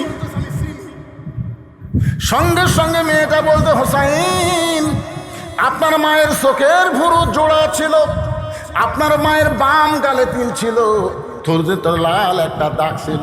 সঙ্গে সঙ্গে আলী দাঁড়িয়ে বলে, মা যা বলছিস বলছিস মা, আর বলিস না, কারণ আমাদের তিনজনের মধ্যে একজন পরপুরুষ আছে। আপনারা বলেন তো, তিনজনের মধ্যে একজন পরপুরুষ, তার নাম কি? মা যা বলছিস বলছিস, আর বলিস না, তুই কেমনে বলিস মা? হোসেন মায়ের চোখের ভুরু জোড়া ছিল, আমি বলতে পারি, কারণ আমি তার স্বামী। আল্লাহ রাসূল বলেছেন, কোন স্বামী যদি বিবি চোখের দুই ভুরুর মাঝখানে একটা চুমা দেয়, তার আমল নামায় আল্লাহ খুশি হয়ে একটা ওমরা হজের সওয়াব দেয়। আপনাদের কাউকে যদি বলি, কে ভাই আপনার বইয়ের চোখের ভুরু কিরকম, তখন আপনি কবেন, আমি তো খেয়াল করিনি। বলে, কে রে 30 বছর আগে বিয়ে করছিস, এখন পর্যন্ত ভুরু দেখিসনি, তার মানে কোনোদিন চুমা খায়নি। কি বললাম, এই যে চোখের ভুরু নাই, হাসির কথা না রে বাবা, এটা হালাল কথা, হালাল। এটা কি প্রেমিকার কপালে চুমা খাওয়ার কথা বলতেছি? নিজের বইয়ের কপালে এতে দুই ভুরু আছে, এই দুই ভুরুর মাঝখানে একটা চুমা খাবেন, একটু শব্দ করে চুমা খাবেন, আল্লাহ তাআলা আপনার আমল নামায় একটা ওমরা হজের সওয়াব দিবে। এখন এই আমল যদি করবার চান, মেয়েরা তো খালি মুখ টাকা টাকা করতেছে যে হুজুর কি এক আমল দিলেন, এরা যে বিড়ি খাওয়া খায়, এরকে মুখ কপালের কাছে আসলে তো আমার বমি হয়ে যাবে হুজুর। এরকম অনেক পুরুষ মানুষ আছে, বুঝলেন, ওরকে কাপড়ও দুর্গন্ধ, এরকে একটা বিড়ি খাওয়ার কারণে কাপড়ও গন্ধ হয়, কি হয় না? কারণ মারা যে বারিশে ঘুম পড়ে, বারিশ গন্ধ, খেতা গন্ধ, সব গন্ধ। হায় হায়, যদি এই জায়গার চুমা খাওয়ার চাইতে কি হবে? এই জন্য আমি বলবো, মা হাত ধরে হোক, পাও ধরে হোক, আপনার স্বামীকে আপনি বিড়ি সিগারেট খাওয়ানো বন্ধ করেন, যেভাবেই হোক। আল্লাহর বান্দা একটু মনোযোগ দিয়ে শুনবেন। আলী বলতেছেন, মা হোসেন মায়ের বাম গালে একটা তিল ছিল, থুতির তলে লাল একটা দাগ ছিল, তুই কেমনে বললি মা, তুই কেমনে বললি? মেয়েটা বলতেছে, মুরব্বী ওই রোমের জেলখানার মধ্যে যখন বন্দি ছিলাম, সকালবেলা আমাকে 3টা করে চাবুক মারতো, বিকালে 3টা করে চাবুক মারতো। এই চাবুক মারতে মারতে এক সময় আমি বেহুশ হয়ে পড়ে গেলাম। ওই বেহুশ অবস্থা আমি দেখতে পাই আমার শিওরের পাশে নূরের একটা পুতুলি বসে বসে কাঁদতেছে। আমি মনে করলাম জান্নাতের হুরি, বেহেশতের পরী, কে গো এমন করে আমার শিওরের পাশে কাঁদতেছেন। আমার মাথায় হাত দিয়ে বলে, আমি জান্নাতের হুরিও না, বেহেশতের পরীও না, আমি হলাম জগৎ বিখ্যাত মা ফাতেমা। ওই জান্নাতুল বাকি থেকে এই রোমের জেলখানায় তোমাকে সান্ত্বনা দিবার আইছি। এত কষ্টের পরেও তুমি ঈমানকে হারা হচ্ছ না, আল্লাহ তোমাকে জান্নাতের মালিকা বানায়া দিবে। হোসাইন, আমি সঙ্গে সঙ্গে আপনার মায়ের মুখের দিকে তাকাই দিকে চোখের ভুরু জোড়া দেখতে পাই, বাম গালে কালো একটা তিল দেখতে পাই, থুতনির তলে লাল একটা দাগ দেখেছি। সঙ্গে সঙ্গে হোসেন বলে, রে মেয়ে, 1 নম্বর প্রশ্নের উত্তর যেমন আশা করেছিলাম, তার চাই তুমি 100 গুণ সুন্দর দিয়েছ। ওমর ফারুক বলতেছে, আলী ভাই, আল্লাহ তাআলা আমার ঘটকালি কবুল করছে। হোসেন বলতেছে 99-এর মধ্যে কেবল 33 হচ্ছে। 3 প্রশ্নে উত্তর কমপ্লিট, একটার উত্তর দিবার পারছে, তাতে আপনার ঘটকালি আল্লাহ কবুল করছে। আরো 2টা প্রশ্নের উত্তর যদি দিবার পরে তাহলে মেয়েকে বিয়ে করব, নচেত আমি বিয়ে করব না। ওমর ফারুক বলে, হোসেন তাহলে তুমি 2 নম্বর প্রশ্ন করো। এবার হোসেন বলে, রে মেয়ে, আমার 2 নম্বর প্রশ্ন হলো 6 বছর বয়সে তুমি ঈমান গ্রহণ করলা। আমার প্রশ্ন হলো ঈমানটা তুমি পাইলা কেমনে? কারণ তুমি বলেছো তোমার দাদা হলো খ্রিস্টান, তোমার বাবা হলো খ্রিস্টান, যেই দেশে তুমি জন্মগ্রহণ করেছো ওই দেশের সবাই খ্রিস্টান, ওই খ্রিস্টানদের দেশে তুমি 6 বছর বয়সে ঈমান কেমনে পাইলা? ওমর ফারুক চমকে উঠছে। এই মেয়েটা যখন আমাকে বলল আমি 6 বছর বয়সে ঈমান গ্রহণ করেছি, 12 বছর ঈমানের পরীক্ষা দিয়েছি, আমি ওমর যেই প্রশ্ন মেয়েটাকে করতে পারি নাই সেই প্রশ্ন করেছে হোসাইন। ধরে গান সুবহানাল্লাহ। মেয়েটা বলতে, হোসাইন 6 বছর বয়স ঈমান কেমনে পাইলাম? তাহলে শোনেন, আমি দুনিয়ার সাধারণ কোনো ঘরের মেয়ে না। আপনার মনে করবেন না যে আমি সাধারণ ঘরের মেয়ে। আমার দাদা হলো রোম সম্রাট কাইসার। একদিন পড়ন্ত বিকালবেলা আমার দাদা আমাদের অন্দরমহলে গিয়ে বলতেন, নাতি রে, আজকে রোমের রাজ দরবারে খেলা হবে, তুই কি খেলা দেখতে যাবি? 6 বছরের বাচ্চারা খেলা দেখার কথা শুনলে কিন্তু পাগল হয়ে যায়। বর্তমানে দেখবেন একটা ছেলে সবসময় ডিস্টার্ব করে, ওকে যদি মোবাইলে একটা গেম বার করে দেন ও কিন্তু আর ডিস্টার্ব করবে না, দরকার সারাদিন মোবাইলে খেলা দেখবে। ধরে কোন কথা ঠিক কে না? ছোট বাচ্চারা খেলা দেখা করবে। যে আমার দাদা বললো, নাতি আজকে রোমের রাজদরবারে খেলা হবে, তুই কি খেলা দেখতে যাবি? হোসাইন, আমি 6 বছর ঈমান কেমনে পাইলাম শোনেন। আমি দাদার সঙ্গে খেলা দেখতে আসলাম রাজদরবারে। আমার দাদার সিংহাসনের পাশে ছোট্ট একটা চেয়ার সেট করে দিল। ওই চেয়ারে আমি বসেই বললাম, দাদা খেলা দেখার কথা বলে নিয়ে আসলেন, খেলা কোন জায়গায়? আমার দাদা বলে, ওই যে তাকায় দেখ। মেয়েটা বলে, আমি তাকায় দেখি একজন মানুষের চোখ কালো কাপড় দিয়ে বাঁধা রাখছে, ওই মানুষের 2টা হাত কালো রশি দিয়ে বাঁধা, ওই মানুষের 2টা পা লোহার শিকল দিয়ে আটকানো আছে। আমি বললাম, দাদা খেলা দেখার কথা বলে আপনি নিয়ে আসলেন, কিন্তু আপনি আমাকে কি দেখাচ্ছেন?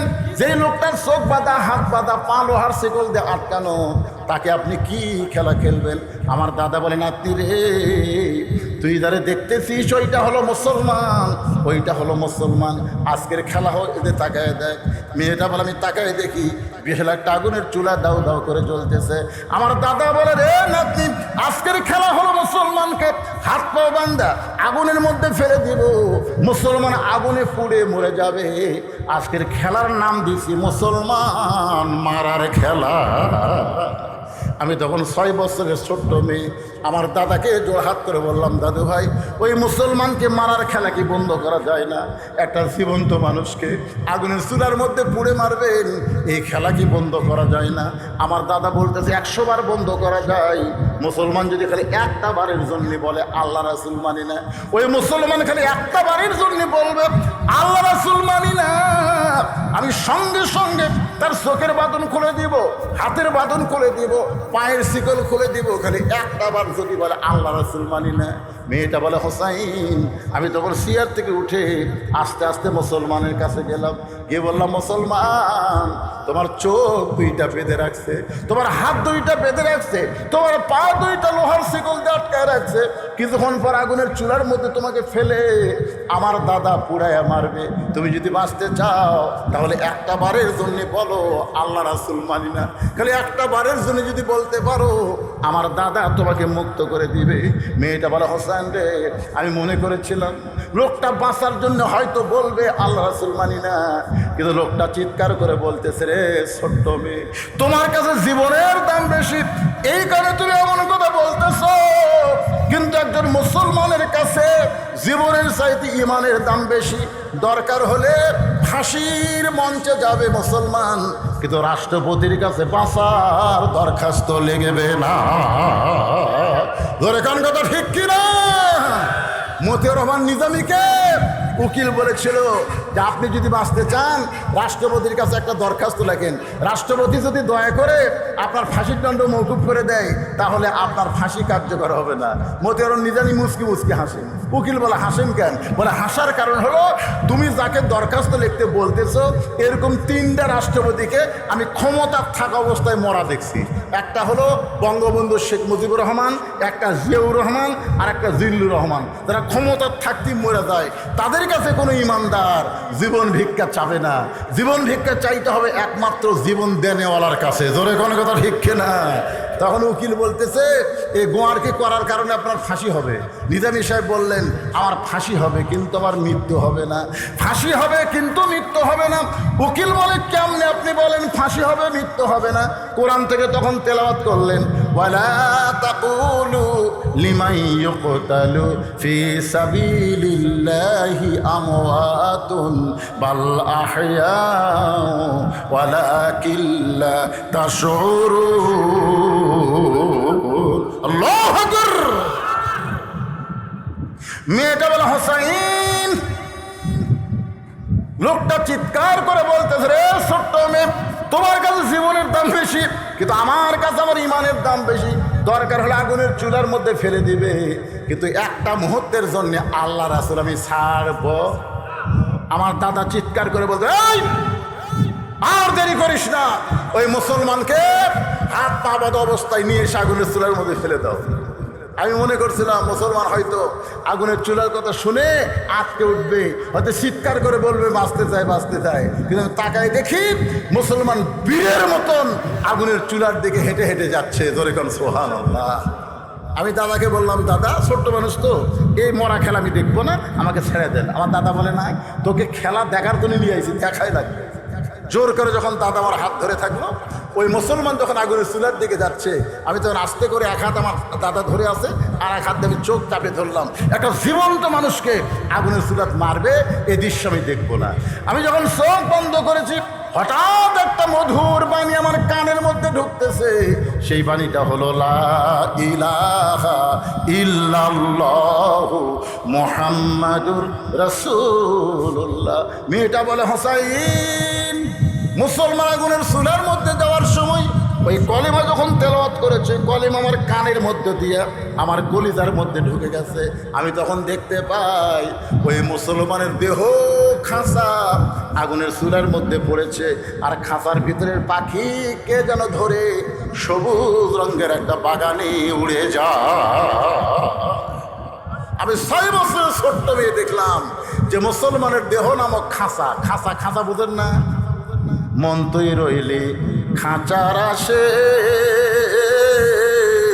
খাঁচা যে তোর কাঁচা বাসে, কোন দিন খাঁচা পড়বে খসে, কোন দিন খাঁচা পড়বে খসে, জ্ঞানী গুণী কয় খাঁচার ভিতর ওয়াসিন পাখি কেমনে আসে যায়। আমি নিজের চোখে দেখতে পেলাম, চোখ বন্ধ, তারপর আল্লাহ অন্তরের চক্ষুতে দেখাইছে যে মুসলমানের দেহ পড়ছে আগুনের চুলায় কিন্তু খাঁচার পাখিটা ধরে নিয়ে গেল সবুজ রঙের বাগানে উড়াল দিয়ে যখন চলে যায় আমি তখন জোরে একটা হ্যাঁচকা দিলাম। এতক্ষণ আমার হাত ধরেছিল, আমি তখন বেঈমান ছিলাম কিন্তু ওই যে মুসলমানের ইমান আমার কলিজায় ঢোকার কারণে ইমানের একটা শক্তি আছে না নাই, যেই হাত ঠাকি দিলাম দাদার হাত থেকে হাত খুলে আমি এক দৌড়ে বাড়ির মধ্যে গিয়া আমার মায়ের সামনে বললাম লা ইলাহা ইল্লাল্লাহ মুহাম্মদ রাসূলুল্লাহ। আমার মা কয় তুই না দাদার সাথে খেলা দেখবার গেলি, এই খেলা দেখবার যে মুসলমানের কলমা কোথায় পাইলি, এই কলমা ছাইড়া দে, তোর দাদা যদি জানতে পারে তোর বাপ যদি জানতে পারে তোকে মাইরা ফেলবে। আমি তখন বললাম মা এ কলমাওয়ালারা কোনোদিন মরে না। আপনার কি মনে করতেছেন আপনার মরবেন? কি বলেন কবরে যা কি বলেন মিনহা খালাকনাকুম অফিহা নুইদুকুম অমিনহা নুখরিজুকুম তারাতান উখরা। কি মনে হচ্ছে আপনি কবরে যা থাকতে পারবেন? আরে পাগলা, কবরে আমাদের দেহ থাকবে আর আমাদের ভিতরের পাখিটা ইল্লিন নামক জান্নাতের বাগানে। ধরে কারণ সুবহানাল্লাহ। আজকে যে আপনাদের এই যে বদলগাছীর থানার ওসি সাহেব আসলো আমার সঙ্গে দেখা করতে, এইরকম ওসি আমি কোনোদিন দেখিনি। আসার সাথে সাথেই আমার পায়ে হাত দিয়ে আমাকে সালাম করলো, সালাম করে বলতে হুজুর আমার জন্য দোয়া করবেন হুজুর। আমার জন্য দোয়া করবেন। উনি একটা মারাত্মক কথা বললেন যে ওনার বাবা 15 সালে হজ করবার যায় দুনিয়া থেকে বিদায় নিয়ে চলে গেছে। যার বাবা হজ করতে গিয়ে মারা যায় তারই সন্তান ওসি হয়েছে আপনাদের বদলগাছি থানায়। ওসিরা মৌলানাদের পাও হাত দিবি, এরকম গ্রেফতার করার জন্য খালি ইস্যু খুঁজবি, তোর এখন কথা ঠিক কিনা। তদন্ত ওসি হয়েছিল, উনি অত্যন্ত একজন ভালো মানুষ মাশাআল্লাহ। বদলগাছি থানার ওসি এবং তদন্ত ওসি দুইজনের ব্যবহার দেখে আমাকে গাড়িতে উঠে দিয়ে তারপরে ওনারা খাইতে গেল। আমি বললাম ভাই আপনারা খাইতে না, হুজুর আপনার গাড়ি তুলে দেবো। গাড়ি ওঠার পরে গাড়ির দরজা বন্ধ করে যতক্ষণ গাড়ি না ছাড়ছে ততক্ষণ তারা দাঁড়িয়েছিল। আল্লাহ বলেছে হুজুর আমাদের জন্য। আমি বলবো এলা হাসিনার সময়ের ফ্যাসিস্ট ওসি না হয়ে মানবতার দরদি ওসি হিসেবে আল্লাহ তাদেরকে কবুল করুক। ধরে করো আমিন, আল্লাহুম্মা আমিন। একটু মনোযোগ দিয়ে শুনতে হবে। মুসলমান যারা তারা কোনোদিন মৃত্যুবরণ করে না। মেয়েটা বলে হোসাইন, আমার দাদার সামনে একজন মুসলমানকে হত্যা করার সময় ওই মুসলমানের কাছ থেকে ঈমান পেয়েছি। 6 বছর বয়সে এইভাবেই ঈমানটা আবার আল্লাহ আমাকে দান করেছে। সঙ্গে সঙ্গে হোসেন বলতেছে, রে মেয়ে 2 নম্বর প্রশ্নের উত্তর যেমন আশা করেছিলাম তার চাইতে 1000 গুণ তুমি সুন্দর দিয়েছ। ওমর ফারুক বলতেছে, আলী ভাই আল্লাহ আমার ঘটকালি কবুল করছে। হোসেন বলতেছে 99 না পাইলে হবে না, আমাদেরও 99 লাগবে, 66 আমরা পাইয়া বসে আছি। জোরে কোন কথা ঠিক কিনা? আর 33 নম্বর পাইলে আমরা বিনা হিসাবে জান্নাতি। জোরে কোন সুবহানাল্লাহ। আল্লাহর সামনে হিসাব দিয়ে কোন তো একটা লোক খাড়া হয়ে গেল, হুজুর আমি আল্লাহকে হিসাব দিয়ে জান্নাত জানি। কিছুদিন আগে এক লোক আমাকে বলছে, হুজুর আল্লাহকে জান্নাত দিবি না? আমি বললাম মুসলমান অবশ্যই আল্লাহ জান্নাত দিবি, না হয় 2-4 বছর জাহান্নাম খাটা লাগবে হুজুর, তারপরে কি জান্নাতের যেমন। আমি কইলাম পাগলা 2-4 বছর তুমি জাহান্নাম খেতে পারবে, এই সাহস তোমার কে দিল? দুনিয়ার আগুনে 5 মিনিট হাত দিয়ে থাকো তো। আপনার বলেন দুনিয়ার যে আগুন আছে 5 মিনিট হাত দিয়ে থাকা পারবেন? পারবেন? দুনিয়ার আগুনের পাওয়ার বেশি না জাহান্নামের আগুনের পাওয়ার বেশি? জাহান্নামের আগুনকে 70 বার পানির মধ্যে চুবড়াইয়া চুবড়াইয়া পাওয়ার একেবারে কম করে তারপর আল্লাহ দুনিয়া দিছে। আর সেই দুনিয়ার আগুনে যদি 5 মিনিট হাত দিয়ে থাকবে না পারো, আর 2-4 বছর তুমি জাহান্নামে থাকবে, এত বড় সাহস তোমাকে কে দিল?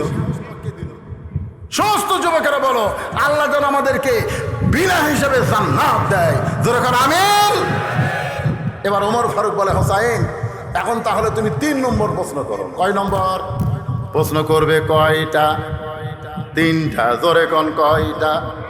উত্তর হচ্ছে কয়টা, বাকি আছে কয়টা?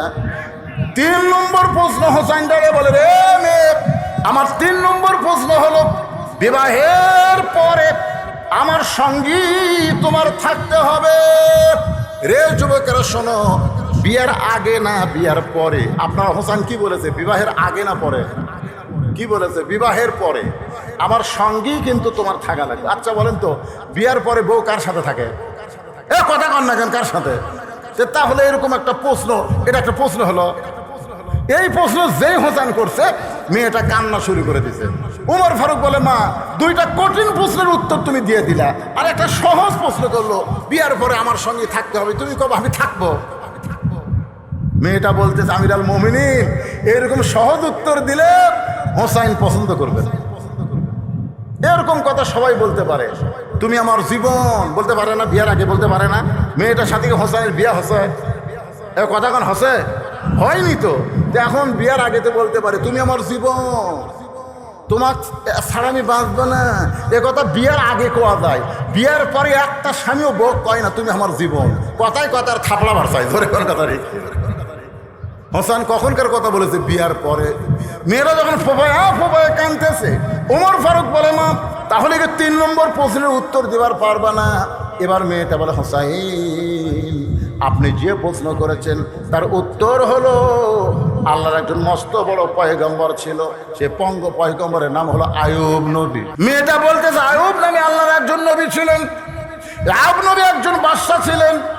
বাদশা যখন ছিলেন তখন তার চাকর নৌকর প্রসাদ বাড়ি অনেক কিছুই ছিল, এমনকি অনেকগুলো বিবিও তার ছিল। আয়ুব নবী একসঙ্গে অসুস্থ হয়ে গেল। অসুস্থতা এমন অসুস্থ, তার দেহের মধ্যে ঘা শুরু হলো, এমন ঘা হলো দেহের মধ্যে পচন শুরু হয়ে গেল। একটা জীবিত মানুষ যখন দেহ পচে যাচ্ছে, তার দুর্গন্ধ হওয়ার কারণে এক সময় আল্লাহ তাআলা আইয়ুব নবীর কাছ থেকে বাদশাহী কায়দা নিলেন। এই দুর্গন্ধ শরীর হওয়ার কারণে চাকর নকর যারা ছিল তারা সবাই চলে গেল। এমনকি এই দেহের দুর্গন্ধ পোকা লাগার কারণে সমস্ত বিবি আইয়ুব নবীকে তালাক দিয়ে যখন চলে যায়, আইয়ুব নবী এত দুর্গন্ধ তাকে লোকালয় থেকে জঙ্গলের মধ্যে যখন ফেলে দিয়ে আসলো, ওই সময় একটা বিবি আইয়ুব নবীকে ছাড়ে না। সেই বিবিটার নাম হইল রহিমা। মেয়েটা বলতেছে, হোসাইন, বিবি রহিমা যেমন বিবাহের পরে স্বামীর সঙ্গে ছিল, সুখের দিনেও ছিল, আবার দুঃখের দিনেও ছিল, শান্তির সময় ছিল, আবার বিপদের সময় ছিল, আমিও বিবাহের পরে আপনার সঙ্গে ওই রহিমার মতো থাকতে চাই। হোসেন বলতেছে, এই মেয়েকে বিবাহ করাতে আমার কোনো আপত্তি নাই। আজকে আলোচনার ভিতর দিয়ে আমি যতগুলো কথা বলেছি, প্রত্যেকটা কথা যদি আমরা গ্রহণ করে আমল করে আল্লাহর কোরআন অনুযায়ী, নবীর তরিকা অনুযায়ী দুনিয়া থেকে যাবার পারি, বাকি 33 নম্বর আল্লাহ আমাদেরকে দিয়ে গোল্ডেন A+ নিয়ে বিনা হিসেবে আল্লাহ জান্নাত দেবে। সকলে বলে আল্লাহুম্মা আমিন। ভাইজান, ওঠা বসা করবেন না ভাই। ছেলেরা বড় কষ্ট করে মেহনত করে মাহফিল করেছে। এক সময় আমাকে বলছিল আদায় করবেন, পরে বলছে না, আদায়ের কোনো দরকার নেই। তার মানে ফ্রেশ মন নিয়ে তারা একটা মাহফিল করছে। আমরা কি তাদের জন্য একটা দোয়া করব না? আপনাদের সবার জন্য কি দোয়ার একটা দরকার নাই? এদের সকলে ইস্তেগফার পড়ি ভাইজান, সবাই ইস্তেগফার পড়ি। আস্তাগফিরুল্লাহ রব্বি মিন কুল্লি জামবি ওয়া তুবু ইলাইহি লা হাওলা ওয়ালা কুওয়াতা ইল্লা বিল্লাহিল আলিয়্যিল আযীম। আল্লাহুম্মা সাল্লি আলা মুহাম্মদ, আল্লাহুম্মা বারিক আলা মুহাম্মদ। মুরব্বি কিছু বলবেন আপনি? আল্লাহুম্মা আমিন। সবাই হাত তুলে আল্লাহুম্মা আমিন। আচ্ছা ঠিক আছে, সেটা জানি আমি। আয় আল্লাহ, কঠিন গরম আল্লাহ, সেই কঠিন গরমের মধ্যে তোমার পাগলেরা আরে আরামের বাড়ি, আরামের ফ্যানের বাতাস বাদ দিয়া, আরামের ঘুম বাদ দিয়া এত রাত পর্যন্ত তোমার জান্নাতের বাগানে কষ্ট করে বসেছিল আল্লাহ। যতক্ষণ ওয়াজ করেছি কেউ নড়াচড়া করেনি বাবু। দুই একজন উঠে গেছে, তারা পরক্ষণে আবার এসে বসলো আল্লাহ। এত কষ্ট করে এত লম্বা সময় যারা আলোচনা শুনেছে আল্লাহ, আজকের মাহফিল আমাদের সকলের হেদায়েতের জন্যে, নাজাতের জন্যে, জান্নাতের জন্যে আল্লাহ কবুল করো। এই মাহফিলের শুরু থেকে শেষ পর্যন্ত যত আলোচনা হয়েছে, এর মধ্যে যদি ত্রুটি হয়, ভুল হয়, মাফ করে দিও। এর যা হাদিয়া মঞ্জুর করো সোনার মদিনায় নবী পাকে রওজা মুবারকে আল্লাহ কবুল করে নিও। तमाम आम्बियाई केराम, असहाबे केराम, ताबीन केराम, तबा ताबीन केराम, आउलियाई केराम, पीर माशाइख बुजुर्गानी केराम, तमाम पृथिवीर माटिर निचे যত মুমিন মুমিনা শুয়ে আছে আল্লাহ, সকলের আরওয়াহ পরে হাদিয়া কবুল করো আল্লাহ। যারা কষ্ট করে মেহনত করে আল্লাহ আজকের এই জান্নাতের বাগান যারা লাগাইছে, যাদেরকে বাগান লাগাইতে সর্বাত্মক সহযোগিতা করেছে, বিশেষ করে আজকের মাহফিলের সম্মানিত সভাপতির একটা সন্তান আমেরিকার মাটিতে থাকে, সেখান থেকে বিশাল একটা ডোনেট করে আজকের মাহফিলের জন্য। আল্লাহ সকলকে তুমি কবুল করে নাও আল্লাহ। আল্লাহ যারা কষ্ট করে মেহনত করে এত সুন্দর জান্নাতের বাগান লাগাইছে আল্লাহ, এই সমস্ত যুবকদেরকে তুমি জান্নাতি যুবক হিসেবে কবুল করে নাও আল্লাহ। বেশ করে আমার ছোট ভাইয়ের একটা বন্ধু আমাকে দাওয়াত দিবে, দেওয়া বলতেছে, হুজুর আপনার ছোট ভাই আমার ক্লাসমেট, আমরা বন্ধু মানুষ আল্লাহ, এই এলাকার মানুষ যাকে 1-2 হিসেবে চিনে আল্লাহ, তার সাথে যারাই ছিল সকলে মিলে আজকের মাহফিলটা আল্লাহ পুরাদমে শেষ মোনাজাত করতেছি মাহবুব, তাদের সকলকে আল্লাহ তুমি কবুল করো আল্লাহ। আল্লাহ কে কোন নিয়ত করে হাত তুলেছে আল্লাহ, সকলের নেক নিয়ত নেক আসে তুমি কবুল করো। আজকের মাহফিলে যারা সর্বাত্মক সহযোগিতা করেছে আল্লাহ তাদের কবুল করো। আমার মা বোনেরা পর্দার অন্তরালে বসে বসে ওয়াজ শুনল আল্লাহ, আবেদা সালিহা পর্দাজি কবুল করে মা ফাতেমার চরিত্র দান করো। আজকের মাহফিলের সম্মানিত সভাপতি মুরব্বী মানুষ আল্লাহ তুমি তাকে কবুল করো, তার শরীরকে সুস্থ রেখো, তাকে হায়াতে তাইয়্যিবা দান করো আল্লাহ। আজকের মাহফিলের প্রধান অতিথি, বিশেষ অতিথি, আলেম ওলামা, ইমাম মুয়াজ্জিন আল্লাহ সকলকে আল্লাহ তুমি কবুল করো আল্লাহ। আমার সামনে হাত তুলে যারা আমিন আমিন করতেছে আল্লাহ, আল্লাহ কে কোন নিয়তে হাত তুলেছে আল্লাহ, সকলের নেক নিয়ত নেক আশাকে আল্লাহ তুমি কবুল করো। কত মানুষের আমরা জানাজা নামাজ পড়েছি ভাইজান, কত মানুষের কবরে আমরা মাটি দিয়েছি এই 2 হাত দিয়ে। দেখেন একদিন আমরা সবাই মরে যাব আল্লাহ, যেদিন আমাদের মৃত্যু হয় দিনটা যেন জুমার দিন হয় আল্লাহ। মাসটাদের রমজান মাস হয়, ইমানের সাথে যেন দুনিয়া থেকে বিদায় নিতে পারে। আল্লাহ তুমি কবুল করো।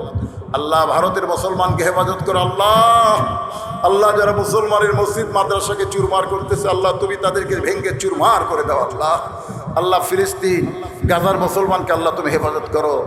আল্লাহ ইহুদির বাচ্চাদেরকে পৃথিবীর মানচিত্র থেকে তুমি ধ্বংস করে দাও। আল্লাহ তুমি সবই পারো। আল্লাহ তোমার কাবা ঘর ধ্বংস করতে আইছিল আব্রাহা, তুমি তাকে ধ্বংস করে দিয়েছো। আজকে তোমার বাইতুল মুকাদ্দাস হেফাজতের জন্য মুসলমানদেরকে জীবন দিতে হচ্ছে। আল্লাহ তুমি সবই জানো। আল্লাহ তুমি সব দেখতেছো। আল্লাহ পৃথিবীর মানচিত্র আল্লাহ সব তোমার দেখা। মেহেরবানি করে আল্লাহ মুসলমানদের তুমি হেফাজত করো। আল্লাহ পৃথিবীর যেখানেই মুসলমান বিপদে আছে আল্লাহ মুসলমানকে রহম করো।